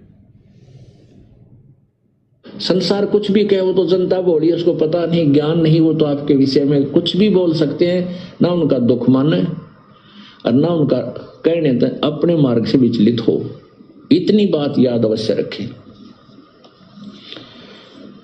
और कोशिश हो कि उनको भी इस मार्ग पर लाने की चेष्टा करो। वो भी आप ही के भाई बहन, सतलोक से आए हुए एक ही पिता की संतान है। हमारा कोई शत्रु नहीं है, कोई भी शत्रु नहीं है। अब सुनिए, और कोई भी आपके साथ कोई 19-21 कर रहा है तो वो काल करवा रहा है आपको अशांत करने के लिए। तो ठीक है, अपना बचाव अवश्य करे, किसी तरीके से वो अपना बचाव करे और भक्ति करता रहे। उसको शत्रु वाले दृष्टिकोण से ना देख करके एक पागल कुत्ता समझ ले। अगर पागल कुत्ते से कैसे बचा जाता है वो सारे तरीके अपनाए रखे, बस इतनी सी बात। तो इसी प्रकार भाई और बहनों, ये काल हमारे हृदय में जो गुरुदेव भगवान बैठे हुए हैं, जो उनकी भक्ति समाई हुई है, ये काल हमें उससे डगमग करने का प्रयास करेगा, हमें व्याकुल करने का प्रयास करेगा, हमें विचलित करने का प्रयास करेगा, हमारी मर्यादा तुड़वाने का प्रयास करेगा। भाई गुरुदेव भगवान तो तब तक हमारे साथ हैं जब तक हम मर्यादा में हैं, जब तक हम उनके वचन में रहकर उनकी भक्ति कर रहे हैं, जब तक हमें उनमें परमात्मा दिखाई दे रहे हैं। और जिस दिन हमारे अंदर दोष आ गया उसी दिन परमात्मा ऑटोमेटिक वहां से हट जाएंगे। और परमात्मा हट गया तो फिर कौन बच गया? दूसरा काल बच गया। फिर दो ही शक्ति हैं, तो दयाल और काल। अगर दयाल ने साथ छोड़ दिया फिर कौन पकड़ेगा? काल पकड़ेगा। भाई मैदान में फुटबॉल एक है और खिलाड़ी हैं दो तरफ, तो फुटबॉल तो जिसके पैर के नीचे आएगी वही ठोकर मारेगा। अगर दयाल हृदय से निकल गया तो कौन बैठेगा? फिर काल बैठेगा, फिर काल चलाएगा अपने हिसाब से। तो ये छोटा सा वीडियो हमें बहुत गहरी शिक्षा देता है भाई और बहनों। जब ब्रह्मा जी ने कहा कि रावण के हृदय में सीता बैठी है और सीता के हृदय में रामचंद्र जी बैठे हैं और रामचंद्र जी के उदर में सारी सृष्टि समाई हुई है, ऐसे में यदि तीर मार दिया गया और यदि रावण मर गया तो रावण के साथ सीता मरेगी, सीता के साथ राम मरेगा, राम के साथ में सृष्टि का विनाश होगा। इसलिए जानबूझकर प्रभु तीर नहीं मार रहे और रावण को विचलित करने का प्रयास कर रहे हैं, उसका ध्यान भंग करने का प्रयास कर रहे हैं। तो ठीक इसी प्रकार भाई और बहनों, इस काल बलि को इस बात का डर है, भय है कि ये गुरु भगत हैं और इन गुरु भगतों के हृदय में इनका गुरु बैठा है, इनका सतगुरु। और अगर तूने जरा भी ऊंच नीच की तो ये सतगुरु मरने वाला नहीं है, ये सतगुरु अविनाशी है, अकाल मूर्त है, ना जन्मे ना मरे वो दाता, सो सतगुरु कहलाता। तो काल को इस बात का डर है, भय है कि अगर मैंने इन गुरु भक्तों को जरा भी छेड़ दिया, जरा भी मैंने इनको कोई हानि पहुंचाई, चोट पहुंचाई, तो मेरे को इनका बाप ना घर का छोड़ेगा ना घाट का, मेरी वो हालत कर देगा। तो ये क्या करेगा? ये दूसरा तरीका अपनाएगा, शाम दाम दंड भेद घटिया नीतियां अपनाएगा। ये दूसरों में कुप्रेरणा करके किसी के पति को कुप्रेरणा करेगा, किसी की पत्नी में कुप्रेरणा करेगा, किसी के सास ससुर में, किसी के माता पिता में, किसी की कंपनी के मालिक में, किसी के भाई में, किसी की बहन में या भक्तों में आपस में राग द्वेष फैलाएगा। और ये फिर मर्यादा तोड़वाएगा कि ये भगत व्याकुल होकर, विचलित होकर और ये मर्यादा तोड़ दे। और ये दाव भाई और बहनों, इस लाखों की संगत में सबसे बड़ा इस काल ने मुझ पवन दास के ऊपर चला। हालांकि परीक्षा तो सभी भगत भाई बहनों की होती है, लेकिन सबसे बड़ी जो परीक्षा थी भाई और बहनों, परमेश्वर रामपाल जी की संगत में इस दो कोडी के जीव पवन दास की थी। क्योंकि गुरुदेव भगवान ने दास को खड़ा किया, दास के ऊपर दया बख्शी, परमात्मा ने छोटी सी एक सेवा का एक टुकड़ा डाला, साध संगति के लिए परमात्मा ने खड़ा किया। तो काल पूरी तरह से व्याकुल हो गया, विचलित हो गया और वो कर कुछ नहीं पा रहा था, क्योंकि हृदय में गुरुदेव भगवान बैठे हुए हैं। तो उसने दूसरे तरीके अपनाए, उसने संगत को ही मेरा दुश्मन बना दिया, मेरे ही गुरु भाई बहनों को, शतलोक आश्रम वालों को कुप्रेरणा करके मेरा शत्रु बना दिया। कि इस पवन दास के मन में दोष पैदा करो, दोष, इसके गुरु के प्रति दोष पैदा करो। और दोष पैदा करवाने के लिए उसने क्या क्या षड्यंत्र रचे आप सबको पता है। सबसे पहले उसने मुझ पवन दास को गुरु द्रोही डिक्लेयर करवाया, उसी गुरु से, उसी सतगुरु से जिसके ऊपर हम फिदा हैं, कुर्बान हैं, जिसको परमेश्वर मानकर हम भक्ति कर रहे हैं, जिसकी प्राप्ति के लिए हम कुछ नहीं देख रहे, ना समाज, ना रिश्तेदारी, ना यारी दोस्ती, कुछ नहीं। उसी सतगुरु से और अपने ही गुरु भाई बहनों में कुप्रेरणा करके और मुझ पवन दास को सबसे पहले गुरु द्रोही डिक्लेयर करवा दिया। काल की सोच थी कि जिस गुरु के ऊपर ये कुर्बान है, अगर वो गुरु इसको गुरुद्रोही डिक्लेयर कर देगा कि मैंने उसको गुरुद्रोही डिक्लेयर कर दिया, कोई उससे बात नहीं करेगा। और बहुत सारी ऑडियो आई, बहुत सारे लेटर आए, वीडियो आई कि मैंने उस जयपुर वाले पवन को गुरुद्रोही डिक्लेयर कर दिया है, वो संगत में कीड़ा है, फलाना है, दिखना है, उसकी कोई बात नहीं मानेगा, नहीं तो सबका नाम खंड हो जाएगा, मैंने उसको अपने मिशन से निकाल दिया। कि जब ये पवन दास ऐसी बातें सुनेगा अपने गुरु के मुख से, तो ये अंदर से टूट जाएगा, इसके मन में दोष उत्पन्न हो जाएगा कि मैं जिसकी भक्ति कर रहा हूं, मैं कोई विशेष मर्यादा नहीं तोड़ रहा, और वही गुरु अंतर्यामी होते हुए और मेरे को गुरुद्रोही कह रहा है। तो काल की यह छोटी सोच थी कि इस प्राणी के अंदर दोष आ जाएगा, लेकिन परमात्मा की असीम दया, मालिक की विशेष रजा, हम तो हैं ही प्राणी दो कोटि के, दिन में कोई 100 बार दोष उत्पन्न हो सकते हैं, लेकिन सतगुरु दोष उत्पन्न ना होने दे तो फिर काल क्या करे। तो ये उसका पहला षड्यंत्र था, मुझे विचलित करने का, मुझे व्याकुल करने का, कि एक बार इसके मन में दोष पैदा हो जाए संत रामपाल जी के प्रति, उनकी भक्ति के प्रति, जरा सा, बस उसी समय मैं इसका बक्कल उतार दूंगा, फिर मैं इसके दही बड़े बिकवा दूंगा सारे के सारे। तो उसने ये चाल चली भाई और बहनों। अब इधर से सतगुरु जिसके हृदय में बैठा है, तो सतगुरु तो सत्य प्रेरणा करेगा। तो परमात्मा ने दास को हिम्मत दी और दास को और ज्यादा उमंग उठी, और ज्यादा दास का दृढ़ विश्वास हुआ, क्योंकि मुझे पता है भाई कि मैं किस रास्ते पे चल रहा हूं। परमात्मा ने पहले ज्ञान समझाया ठोक ठोक के, दास को ऐसी ऐसी विकट परिस्थितियों में डाला और दास को परमात्मा ने मजबूत किया। दास से परमात्मा ने संघर्ष करवाया, संघर्ष से दृढ़ता आती है, मजबूती आती है। तो दास को और ज्यादा दृढ़ता आती चली गई। गुरुदेव भगवान अंदर अंदर दास को प्रेरणा करते और आगे बढ़ने की हिम्मत मिलती मुझे। तो काल ने देखा भाई ये दाव तो तेरा नहीं चल पाया गुरुद्रोही वाला। तो फिर काल ने दूसरा दाव चला, इस पवन दास को मरवा दो इसी के भगत भाई बहनों के माध्यम से। तो जहां भी पवन दास जाता या मेरे साथ में भगत जी जाते, एक बार मैं और संजय मध्य प्रदेश में गए, वहां पर दास के ऊपर जानलेवा हमला किया इन्हीं भक्तों ने। एक बार राजस्थान के टोंक में देवली में दास और कजोड़ दास और जयपुर से कुछ एक भाई गए, वहां मेरे ऊपर और कजोड़ दास जी के ऊपर हमारी गुरु बहनों ने जो आश्रमों से जुड़ी हैं, गुप्तांग पे लात मार रही, हमारे गुप्तांग पे, और 2-4 भक्तों ने हमारे को पीटना शुरू कर दिया, धे धड़ाधड़ धे धड़ाधड़। अब दास तो डरपोक आदमी है भाई और बहनों। तो दास ने देखा कि ये मारेंगे पीटेंगे, तो दास ने पहले क्या देखा कि कूद जा, क्योंकि ऊपर की मंजिल पे हो रहा था सत्संग। तो दास ने ऐसे वैसे दौड़ के देखा, तो देखा नीचे तो 2 गाड़ियां खड़ी हैं, मारुति वैन, और आश्रम वाले भगत उनमें से वो लठ निकाल रहे हैं। मैं पवन दास आज तेरी खोपड़े के बाल उड़ेंगे, और मेरे को फंस गया आज कजोड़ दास भी साथ साथ तेरे। तो दास ने नीचे देखा कूदने के लिए, तो दूसरी मंजिल पर थे, ऊंचे ऊंचे मकान थे। तो दास ने सोचा अगर कूदेगा तो तेरे हाथ पैर वैसे टूट जाएंगे, इससे अच्छा तो मैनेजमेंट वालों के 4-5 डंडे खा ले। तो दास ये सोचकर फिर वापस टेंट में आ गया। इतने में वो मैनेजमेंट वाले आ गए। अब उन्होंने तो भाई जैसे ही देखा मेरे को और कजोड़ जी को, उन्होंने तो कुछ नहीं देखा, हलवा राम रखा हुआ था गुरु जी को भोग लगाया हुआ, उसको ठोकर मार के फैला दिया।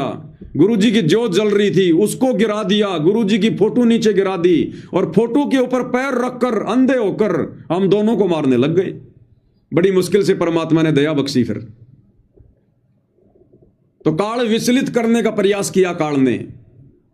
फिर जयपुर में आकर मुझ पवन दास के घर पर, और ये बड़े बड़े सारनामी, बसंत सैनी, सतलोक आश्रम का वर्ल्ड कोऑर्डिनेटर देशराज, परवेश दिल्ली वाला, और भी बड़े बड़े भगत, 2 गाड़ियां भर के आई दिल्ली और हरियाणा से। और 2016 में मुझ पवन दास को घर में बंद करके किस प्रकार से लठों से जानवरों की तरह मारा।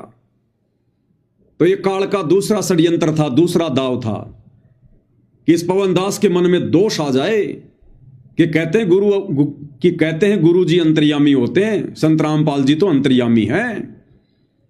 तो क्या उस अंतर्यामी को इतना भी नहीं पता कि ये पवनदास क्या कर रहा है, गलत कर रहा है या सही कर रहा है, ज्ञान आधार से चल रहा है या क्या कर रहा है? और गुरुजी ने भेज दिए अपने परिवार वाले, गुरुजी ने भेज दिए अपने भाई के माध्यम से ये गुंडे मुझे मरवाने के लिए। क्या करूंगा मैं ऐसी भक्ति करके? छोड़ो इस भक्ति को, नहीं होगी हमारे से ऐसी भक्ति, और बहुत भक्ति है वो कर लेंगे। तो काल की ये छोटी और घटिया सोच थी कि इस प्राणी के मन में दोष आ जाएगा कि गुरुजी अपने परिवार को क्यों कुछ नहीं कह रहे। उनका परिवार तो सारे उल्टे काम कर रहा, राजनीति कर रहा, आरक्षणों में जा रहा, गुंडों की सीबीआई जांच कर रहा, भक्तों के दान का दुरुपयोग कर रहा। अपने परिवार के लिए तो गुरुजी कुछ नहीं कह रहे, और मुझ पवनदास के लिए बार बार कह देते हैं, और वो भी झूठ कि नामदान केंद्र पे चोरी करता था, 40 लाख रुपए चोरी कर लिए, फलाना दिखना। तो काल ने सोचा कि ये अब की बार जरूर नीचे गिर जाएगा। लेकिन भाई और बहनों, सतगुरुदेव की दया, मालिक की विशेष रजा, उनका आशीर्वाद, जैसे कुम्हार जब मटके को पकाता है तो एक हाथ अंदर रखकर सहारा देता है और ऊपर से हल्की हल्की चोट मारता है। तो गुरुदेव भगवान ऐसी लीला दास के साथ खेल रहे थे, तो दास का विश्वास और ज्यादा से ज्यादा बढ़ता जा रहा था, बढ़ता जा रहा था कि भाई गुरुजी बार बार कहते हैं कि बच्चों ये सत भक्ति मार्ग है, और सत भक्ति मार्ग पर तुम्हारे साथ वही होगा जो तुम्हारे गुरु के साथ हो रहा है। तो दास की और हिम्मत बढ़ती चली गई, हिम्मत बढ़ती चली गई। अब काल ने देखा भाई ये तो व्याकुल नहीं हुआ, ये तो विचलित नहीं हुआ, इसके हृदय से तो गुरु नहीं निकला। फिर काल ने 2022 में तीसरा षड्यंत्र रचा कि अब की बार तो ये फैल हो ही जाएगा, अब की बार इसी के गुरु से और इस 2 कोड़ी के प्राणी के ऊपर मुकदमा लगवा दो, मुकदमा, इसको जेल करवा दो। तो काल ने वो चाल चली, और सतलोक आश्रम वालों ने सतगुरुदेव भगवान को अपने जैसा मानुष मानकर मुझ पवनदास की झूठी शिकायतें करके उल्टा सीधा बताकर गुरुजी वो नाम दे रहा है, भक्तों से पैसे ऐंठ रहा है, फलाना दिखना, सच्चाई नहीं बता रहे कि शंका समाधान की पुस्तक छाप दी उसने। भगत समाज को आपके प्रति वो दृढ़ कर रहा है, हमारे कुकर्मों की सच्चाई संगत को बता रहा, ये नहीं बताया, उल्टा सीधा। अब गुरु अंतर्यामी भैया, परीक्षा तो सबकी है, आश्रम वालों की भी है, मेरी भी है। तो इन्होंने सतगुरुदेव भगवान से मेरे ऊपर 420 का मुकदमा लगवा दिया। पुलिस मेरे को जयपुर से लेकर गई, लगभग 2.5 से 3 महीने मेरे को हिसार की जेल में डाला गया। काल ने सोचा कि अब की बार तो ये व्याकुल हो ही जाएगा, अब की बार तो इसके सीने से गुरुजी निकल ही जाएंगे। अब भाई और बहनों, मुझे तो मौका मिल गया। मैं बाहर था तो भक्ति नहीं हो पा रही थी, सेवा ही सेवा, सेवा ही सेवा, सुमरण हो ही नहीं पा रहा था। तो मुझ पवनदास के मन में आया कि पवनदास, ये तो गुरुजी की बहुत बड़ी रजा हो गई तेरे ऊपर, ये तो बहुत बड़ी दया हो गई मालिक की, तेरा सुमरण ही नहीं हो पा रहा था बाहर, सेवा ही सेवा, सेवा ही सेवा। अब यहां तुझे कोई डिस्टर्ब करने वाला नहीं है, चोरी तू करके नहीं आया, मर्डर तू नहीं करके आया, बलात्कार तू नहीं करके आया, किसी के पैसे ठग के तू जो है तू नहीं आया, तेरे ऊपर तो झूठा मुकदमा लगा हुआ है। और ये भाई गुरुजी तेरी परीक्षा ले रहे हैं। मालिक ने सत्संग क्यों सुनाए? इसीलिए तो सुनाए हैं कि बच्चों, ये ऐसी धर्म संकट की स्थिति तुम्हारे सामने भी उत्पन्न होगी, और भगवान ना जाने कैसे किसकी परीक्षा लेगा। तो दास को बड़ी खुशी हुई कि परमात्मा ने बढ़िया मौका दे दिया। यहां पर ये संगत तो समझ नहीं रही, अब कम से कम जेल में बैठकर जो भाई बहन है उनको समझाएंगे और बढ़िया भगवान का भजन करेंगे। तो परमात्मा ने दास की तो जेल में बढ़िया व्यवस्था करा दी। दास के विचारों से प्रभावित होकर गुरुदेव भगवान के आशीर्वाद से बड़े बड़े जो कैदी थे उस जेल में, वो ही दास के लिए खाना बना रहे हैं। और मैं कभी कभार आटा वाटा लगाने का प्रयास करूं, नहीं नहीं भगत जी, नहीं नहीं नहीं नहीं, आप बैठो आराम से। वो ही खुद ही मेरे लिए खाना बना रहे हैं, खुद ही सब कुछ कर रहे हैं। कई बार तो मेरे कपड़े भी वो खुद ही धो दिया करते थे। और बहुत विशेष इज्जत और सम्मान, जेल में कौन किसको इज्जत देता है भाई और बहनों? भगत जी भगत जी भगत जी भगत जी परमात्मा की चर्चा करने के लिए आ जाते। अब मैंने भी भाई घर वालों को कहा कि भेजो भाई 5-10 हज़ार रुपये, क्योंकि वहां पर खाता खुलता है जेल में। तो महीने के 10,000 रुपये घर वाले डाल सकते हैं हर एक जो जेल में बंद होता है उसके खाते में, तो वहाँ उसका पास बन जाता है, फिर कैंटीन से वो महीने में 10,000 का सामान ले सकता है। तो मैंने तो बिस्कुट के पैकेट रख लिए 4-5 बड़े बड़े कार्टून, और पहले लगाया गुरुजी को भोग, और उसके बाद जो भी मेरे पास आता उसको प्रसाद के रूप में एक पैकेट दे देता। अब उस पैकेट के लालच में रोजाना आने लग गए और बैठ के हम भगवान की चर्चा करते। मैं उनको कभी मीराबाई की कथा सुनाता, कभी इब्राहिम सुल्तान की सुनाता, वो भी बड़ा ध्यान से सुनते। और बढ़िया परमात्मा के दया से एक भी दिन, दास 2.5 महीने जेल में रहा, एक दिन भी दास को उन भाइयों ने खाना नहीं बनाने दिया। खुद ही मेरा खाना बनाया करते थे, मेरे बर्तन भी खुद ही धोया करते थे। परमात्मा ने ऐसी व्यवस्था करवाई दास की जेल में। और बाकी समय दास अपना सुमरण में लगा रहता था, सुमरण में। हालांकि आरती में नहीं कर पाया पूरी तीनों समय के 2.5 महीने, क्योंकि आरती वैसे मेरे को याद नहीं थी, और पुस्तक जेल में जो है मतलब ले जाना जो है वो अलाउ नहीं था। तो जितना वो आता था, कोई मंगलाचरण वगैरह या लास्ट का मेरे गुरुदेव भगवान का शब्द, वो दास गा लिया करता था। बाकी सुमरण ही सुमरण, सुमरण ही सुमरण परमात्मा ने दया बख्शी। और 2.5 महीने बाद में प्रथम ही प्रयास में परमात्मा ने दास की जमानत करवा दी। और जब दास ने जमानत लगवाई तो सतलोक आश्रम वालों ने हिसार कोर्ट के टॉप मोस्ट 5 वकील खड़े कर दिए मेरी जमानत कैंसिल करवाने के लिए, 5 वकील।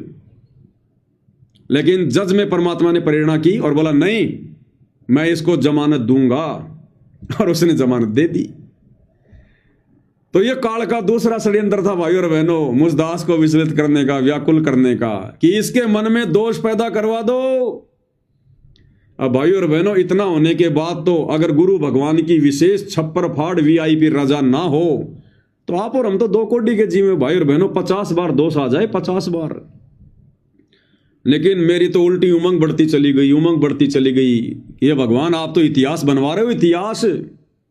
इस कुत्ते को चुना आपने परमेश्वर इस परीक्षा के लिए, इस 2 कोटि के जीव को आपने निमित्त बनाया।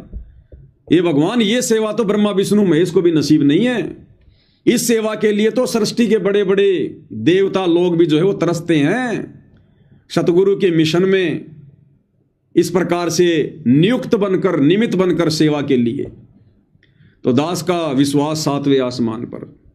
और जैसे दास की जमानत हुई उसके बाद 7 संगतियां पहले से कहीं ज्यादा चली, पहले से कहीं ज्यादा वीडियो बने। उसके बाद ही गुरुदेव की पुस्तकों पे वीडियो, विशेष संदेशों पे वीडियो, जा जाकर 7 संगतियां की हमने मालिक के आशीर्वाद से। और मालिक ने डगमग नहीं होने दिया। तो काल ने देखा भैया अब इसका क्या करूं मैं, इसकी तो औकात लग नहीं रही है, तो 2 कोटि का जीव है, इसके ऊपर किसी प्रबल शक्ति का हाथ है। लेकिन वही बात है भाई और बहनों, काल फिर मानता थोड़ी है। फिर काल ने 2-2.5 साल बाद में, अभी थोड़े दिन पहले जब ये आश्रम वाले परशुराम की जयंती में गए और दास ने जब एक वीडियो बनाया, एक छोटे से शब्द को पकड़कर इन्होंने धार्मिक भावना भड़काने का मेरे ऊपर फिर से बहादुरगढ़ में एक झूठा मुकदमा और लगवा दिया, धार्मिक भावना भटकाने का। अब देखो परमात्मा ने फिर कैसी रजा बख्शी। इन्होंने ही उस पुलिस वाले को बुलाया, मेरे ऊपर FIR करवाई, और वही पुलिस वाला परमात्मा ने मेरा रक्षक बना के भेज दिया। अब इस बात को सोच सोच के मैं तो और गदगद हो गया, मेरा तो और विश्वास बढ़ गया। ये परमात्मा, आज ये मनोज दास की, मुकेश दास की जो पिटाई हुई है, आज ये मेरी पिटाई होनी थी। और मालिक आपने कैसे उस पुलिस वाले को भेजकर इस दास को पिटाई से भी बचवा लिया, और ये लीला करके आपने मेरे विश्वास को और ज्यादा बढ़ा दिया। तो ये काल का चौथा प्रयास। अब आगे ये 5वां प्रयास करेगा या नहीं करेगा, 6वां करेगा नहीं करेगा, ये जाने, इसका काम जाने। हम तो अपने गुरुदेव भगवान के आश्रय हैं। जीवन और मृत्यु हमारे पूज्य गुरुदेव भगवान के हाथ में है। और गुरुदेव भगवान ने स्पष्ट कर रखा कि बच्चों, अब तुम्हारे ऊपर काल का विधान लागू नहीं है। अगर आगे भी मेरे को जेल होती है और कोई मुकदमा होता है तो वो काल के द्वारा नहीं होगा। काल चाहे लाख कोशिश करवाए, उसमें मेरा भला होगा। मेरे गुरुदेव के द्वारा वो मेरी परीक्षा होगी, मुझे दृढ़ बनाने के लिए, मेरे विश्वास को चेक करने के लिए। क्योंकि अब तक गुरुदेव भगवान कदम कदम पर मेरे साथ ही रहे हैं, तो आगे कौन सा मुझे अकेला छोड़ देंगे।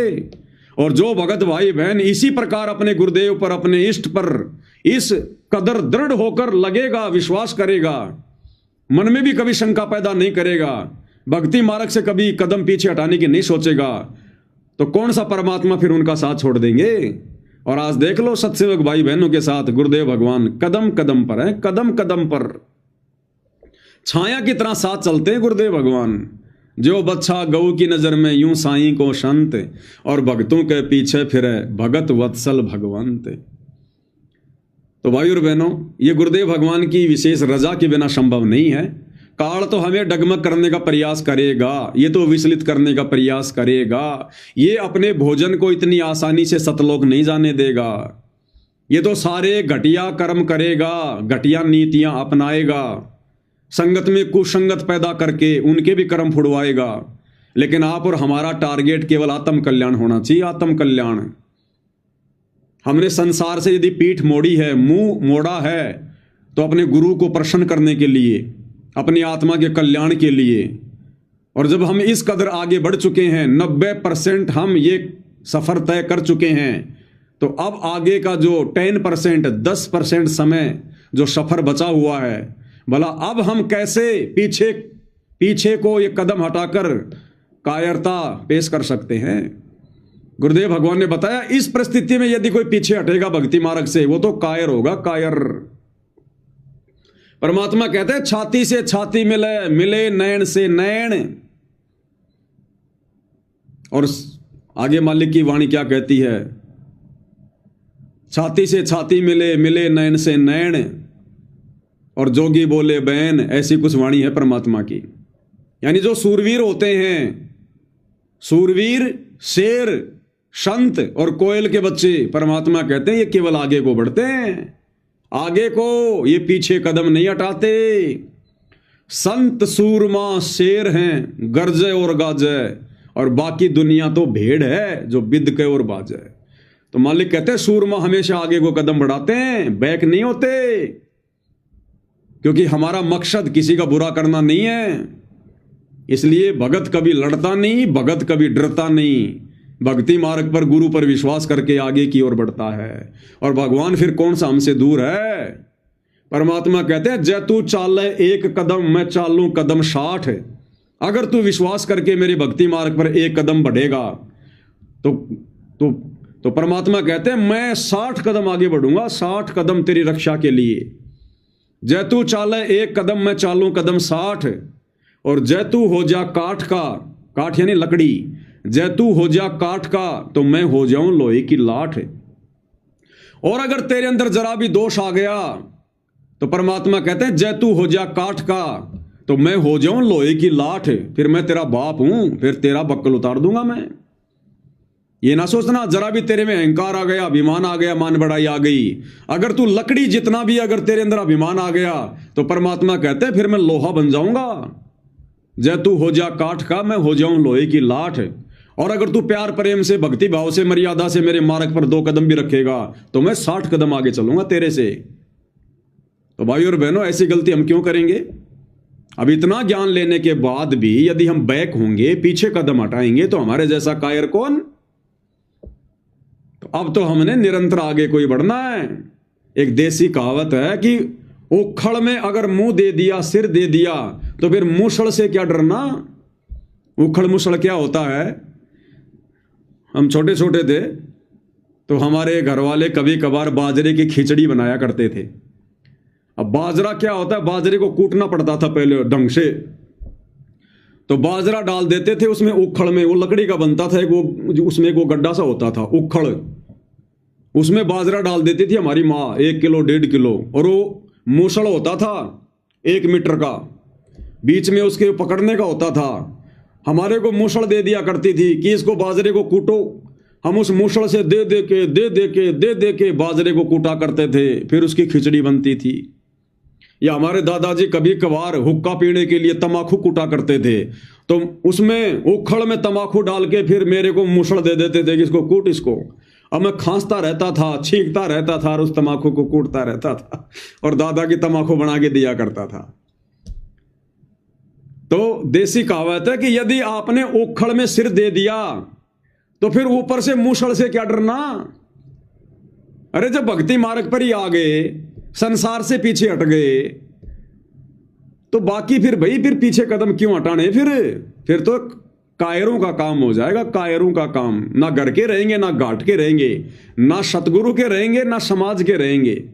फिर हमारे साथ में पार्वती जैसी बन जाएगी, पार्वती जैसी। परमात्मा ने क्या बताया कि जो सती थी पार्वती, उसने पहले तो अपने माता पिता से बात बिगाड़ ली कि नहीं नहीं मैं तो भगवान शंकर के साथ में शादी करूंगी। जबकि उसका जो बाप था, उसका जो पिता था सती का, राजा दक्ष, वो इस शादी के खिलाफ था कि मैं शंकर के साथ से तेरी शादी नहीं करूंगा। वो तो ऐसे ही रहता है बिल्कुल, ना कभी नहाता है, सिल्ड बिल्ड रहता है, राख वाख लपेट के रहता है, गले में सांप वगैरह, या आएगा तो मेरी बेइज्जती करवाएगा कि तेरे को यही दामाद मिला। लेकिन पार्वती ने कहा, क्योंकि उसके पिछले संस्कार थे, उसने कहा कि नहीं मैं शादी करूंगी तो उन्हीं के साथ करूंगी। तो जैसे तैसे था, उन दोनों की आपस में शादी हो गई। अब शादी होने के बाद पार्वती शंकर जी के साथ चली गई, यानी उसने अपने माता पिता की बात ना मान के उसने उनसे भी वैर भाव मोल ले लिया। फिर वो वहां चली गई। अब कुछ दिनों के बाद में उसने भगवान शंकर से भी अपनी बात बिगाड़ ली, क्योंकि एक बार शंकर जी और पार्वती कहीं जा रहे थे। उसी समय विष्णु अवतार रामचंद्र जी को नारद जी के श्राप के कारण 14 साल का वनवास मिला हुआ था और सीता का अपहरण हो गया था। तो रामचंद्र जी व्याकुल थे सीता के वियोग में, रो रो कर जानवरों से पूछ रहे थे, पेड़ों से लिपट लिपट कर रो रहे थे, हाय सीते हाय सीते, किसी ने मेरी सीता देखी क्या। तो ऊपर से शंकर जी ने उनको नमस्कार किया, प्रणाम किया। तो पार्वती ने कहा कि भगवान आप किसको नमस्कार कर रहे हो। तो शंकर जी ने कहा कि ये भगवान हैं विष्णु जी, रामचंद्र रूप में लीला कर रहे हैं और इनकी पत्नी को रावण उठा ले गया। अब पार्वती की ये बात हजम नहीं हुई कि भगवान ऐसे थोड़ी रोता है, मैं तो इसकी परीक्षा लूंगी। तो शंकर जी ने कहा कि इसकी परीक्षा मत ले लेना, अगर तूने सीता का रूप बना लिया तो तू मेरे लायक नहीं रहेगी। सीता मेरी भाभी है, भाभी माँ समान होती है। अगर तूने मेरी माँ का रूप बना लिया फिर मैं तुझे पत्नी रूप में स्वीकार नहीं करूंगा। उस समय तो उसने कह दिया कि नहीं बनाऊंगी। बाद में शंकर जी अपने काम धाम में चले गए। पार्वती काल प्रेरणा से सीता का रूप बना के कि देखते हुए भगवान है क्या, भगवान होगा तो मुझे पहचान लेगा। अब पार्वती सीता का रूप बना के रामचंद्र जी के सामने खड़ी हो गई। उसी समय काल ने रामचंद्र जी की बुद्धि ऑन कर दी और उसने पहचान लिया। खुद की पत्नी को तो पहचान नहीं पा रहा कि मेरी पत्नी को कौन ले गया, और शंकर की पत्नी को पहचान लिया जो सीता रूप बना के आई थी। यह भी काल का भयंकर जाल बताया गुरुदेव ने। यानी 21 ब्रह्मांड के प्राणियों का चाहे अवतार हो चाहे देव देवता, इनका रिमोट काल के हाथ में है, जब चाहे जिसकी बुद्धि ऑन कर दे, जिसकी बंद कर दे। तो उसने कहा कि हे दक्ष पुत्री माया पार्वती, भगवान शंकर को कहां छोड़ आई। अब उसने देखा इसने तो मुझे पहचान लिया। झट से उसने पार्वती का रूप धारण किया और कहा कि भगवान शंकर ठीक कह रहे थे, आप तो लीला कर रहे हो। ये कह के चली गई। उधर से काल ने शंकर जी का रिमोट दबा दिया, उनको प्रेरणा कर दी कि आज ये परीक्षा लेके आई है, तेरी माँ का रूप बनाया तेरी भाभी का। घर आकर उसने पूछा गई थी, तो उसने मना कर दिया कि नहीं नहीं जी मैं तो नहीं गई। फिर ज्यादा टाइट होके कहा तो उसने हाँ भर ली कि हाँ मैं गई थी। तो शंकर जी भी उससे नाराज हो गए और पति पत्नी व्यवहार करना बंद कर दिया। सालों गुजर गए। अब माया उसको पार्वती को इस बात का पता था कि ये जिद का पक्का है। अब उसने सोचा कि थोड़े बहुत दिनों बाद सेट हो जाएगा, थोड़ा भी गुस्सा है, कुछ दिन तू अपने माता पिता के घर चल के आ जा। यह सोचकर वो माता पिता के घर चली गई। अब वहां राजा दक्ष ने हवन, देखना भाई नेट गए शायद। अब वहां राजा दक्ष ने एक हवन कर रखा था।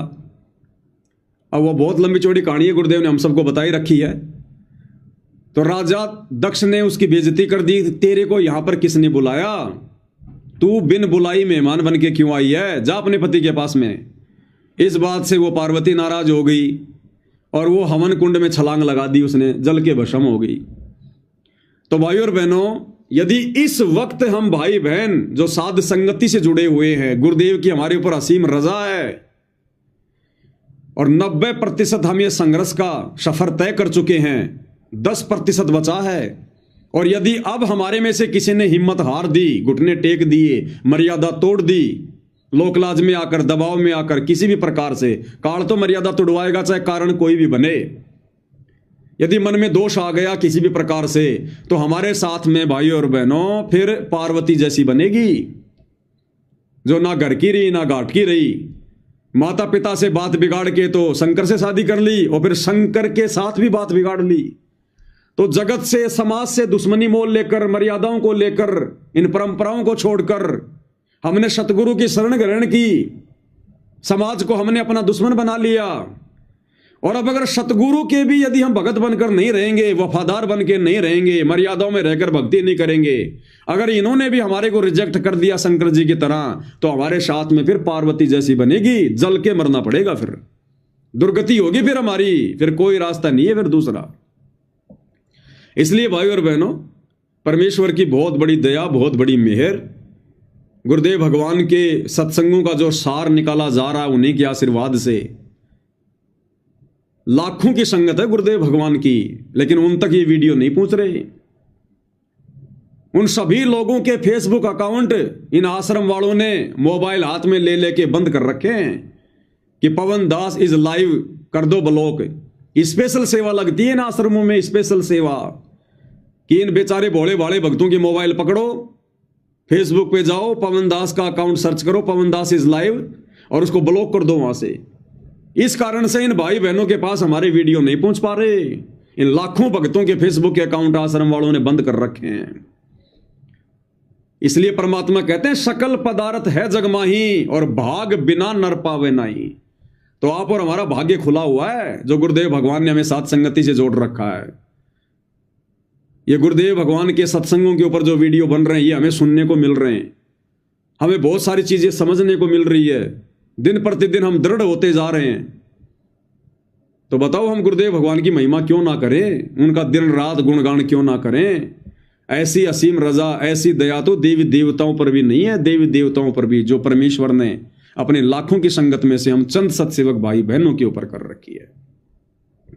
तो भाई और बहनों, हमने इसी प्रकार से पूज्य गुरुदेव भगवान की इस अनमोल रजा को बना के रखना है, उनका आशीर्वाद अपने शीश पर बना के रखना है।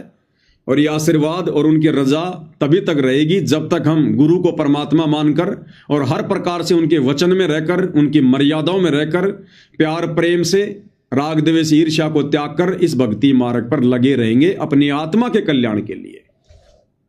तो गुरुदेव भगवान की बहुत बड़ी दया, बहुत बड़ी मेहर, आगे परमेश्वर रजा करेंगे तो दास फिर से उनकी महिमा में शामिल होगा। तब तक गुरुदेव भगवान हम सभी को आज्ञा दें, आशीर्वाद दें। इसी के साथ आज की साथ संगति को विराम देते हैं। बंदी छोड़ सतगुरु रामपाल जी परमेश्वर जी की जय हो।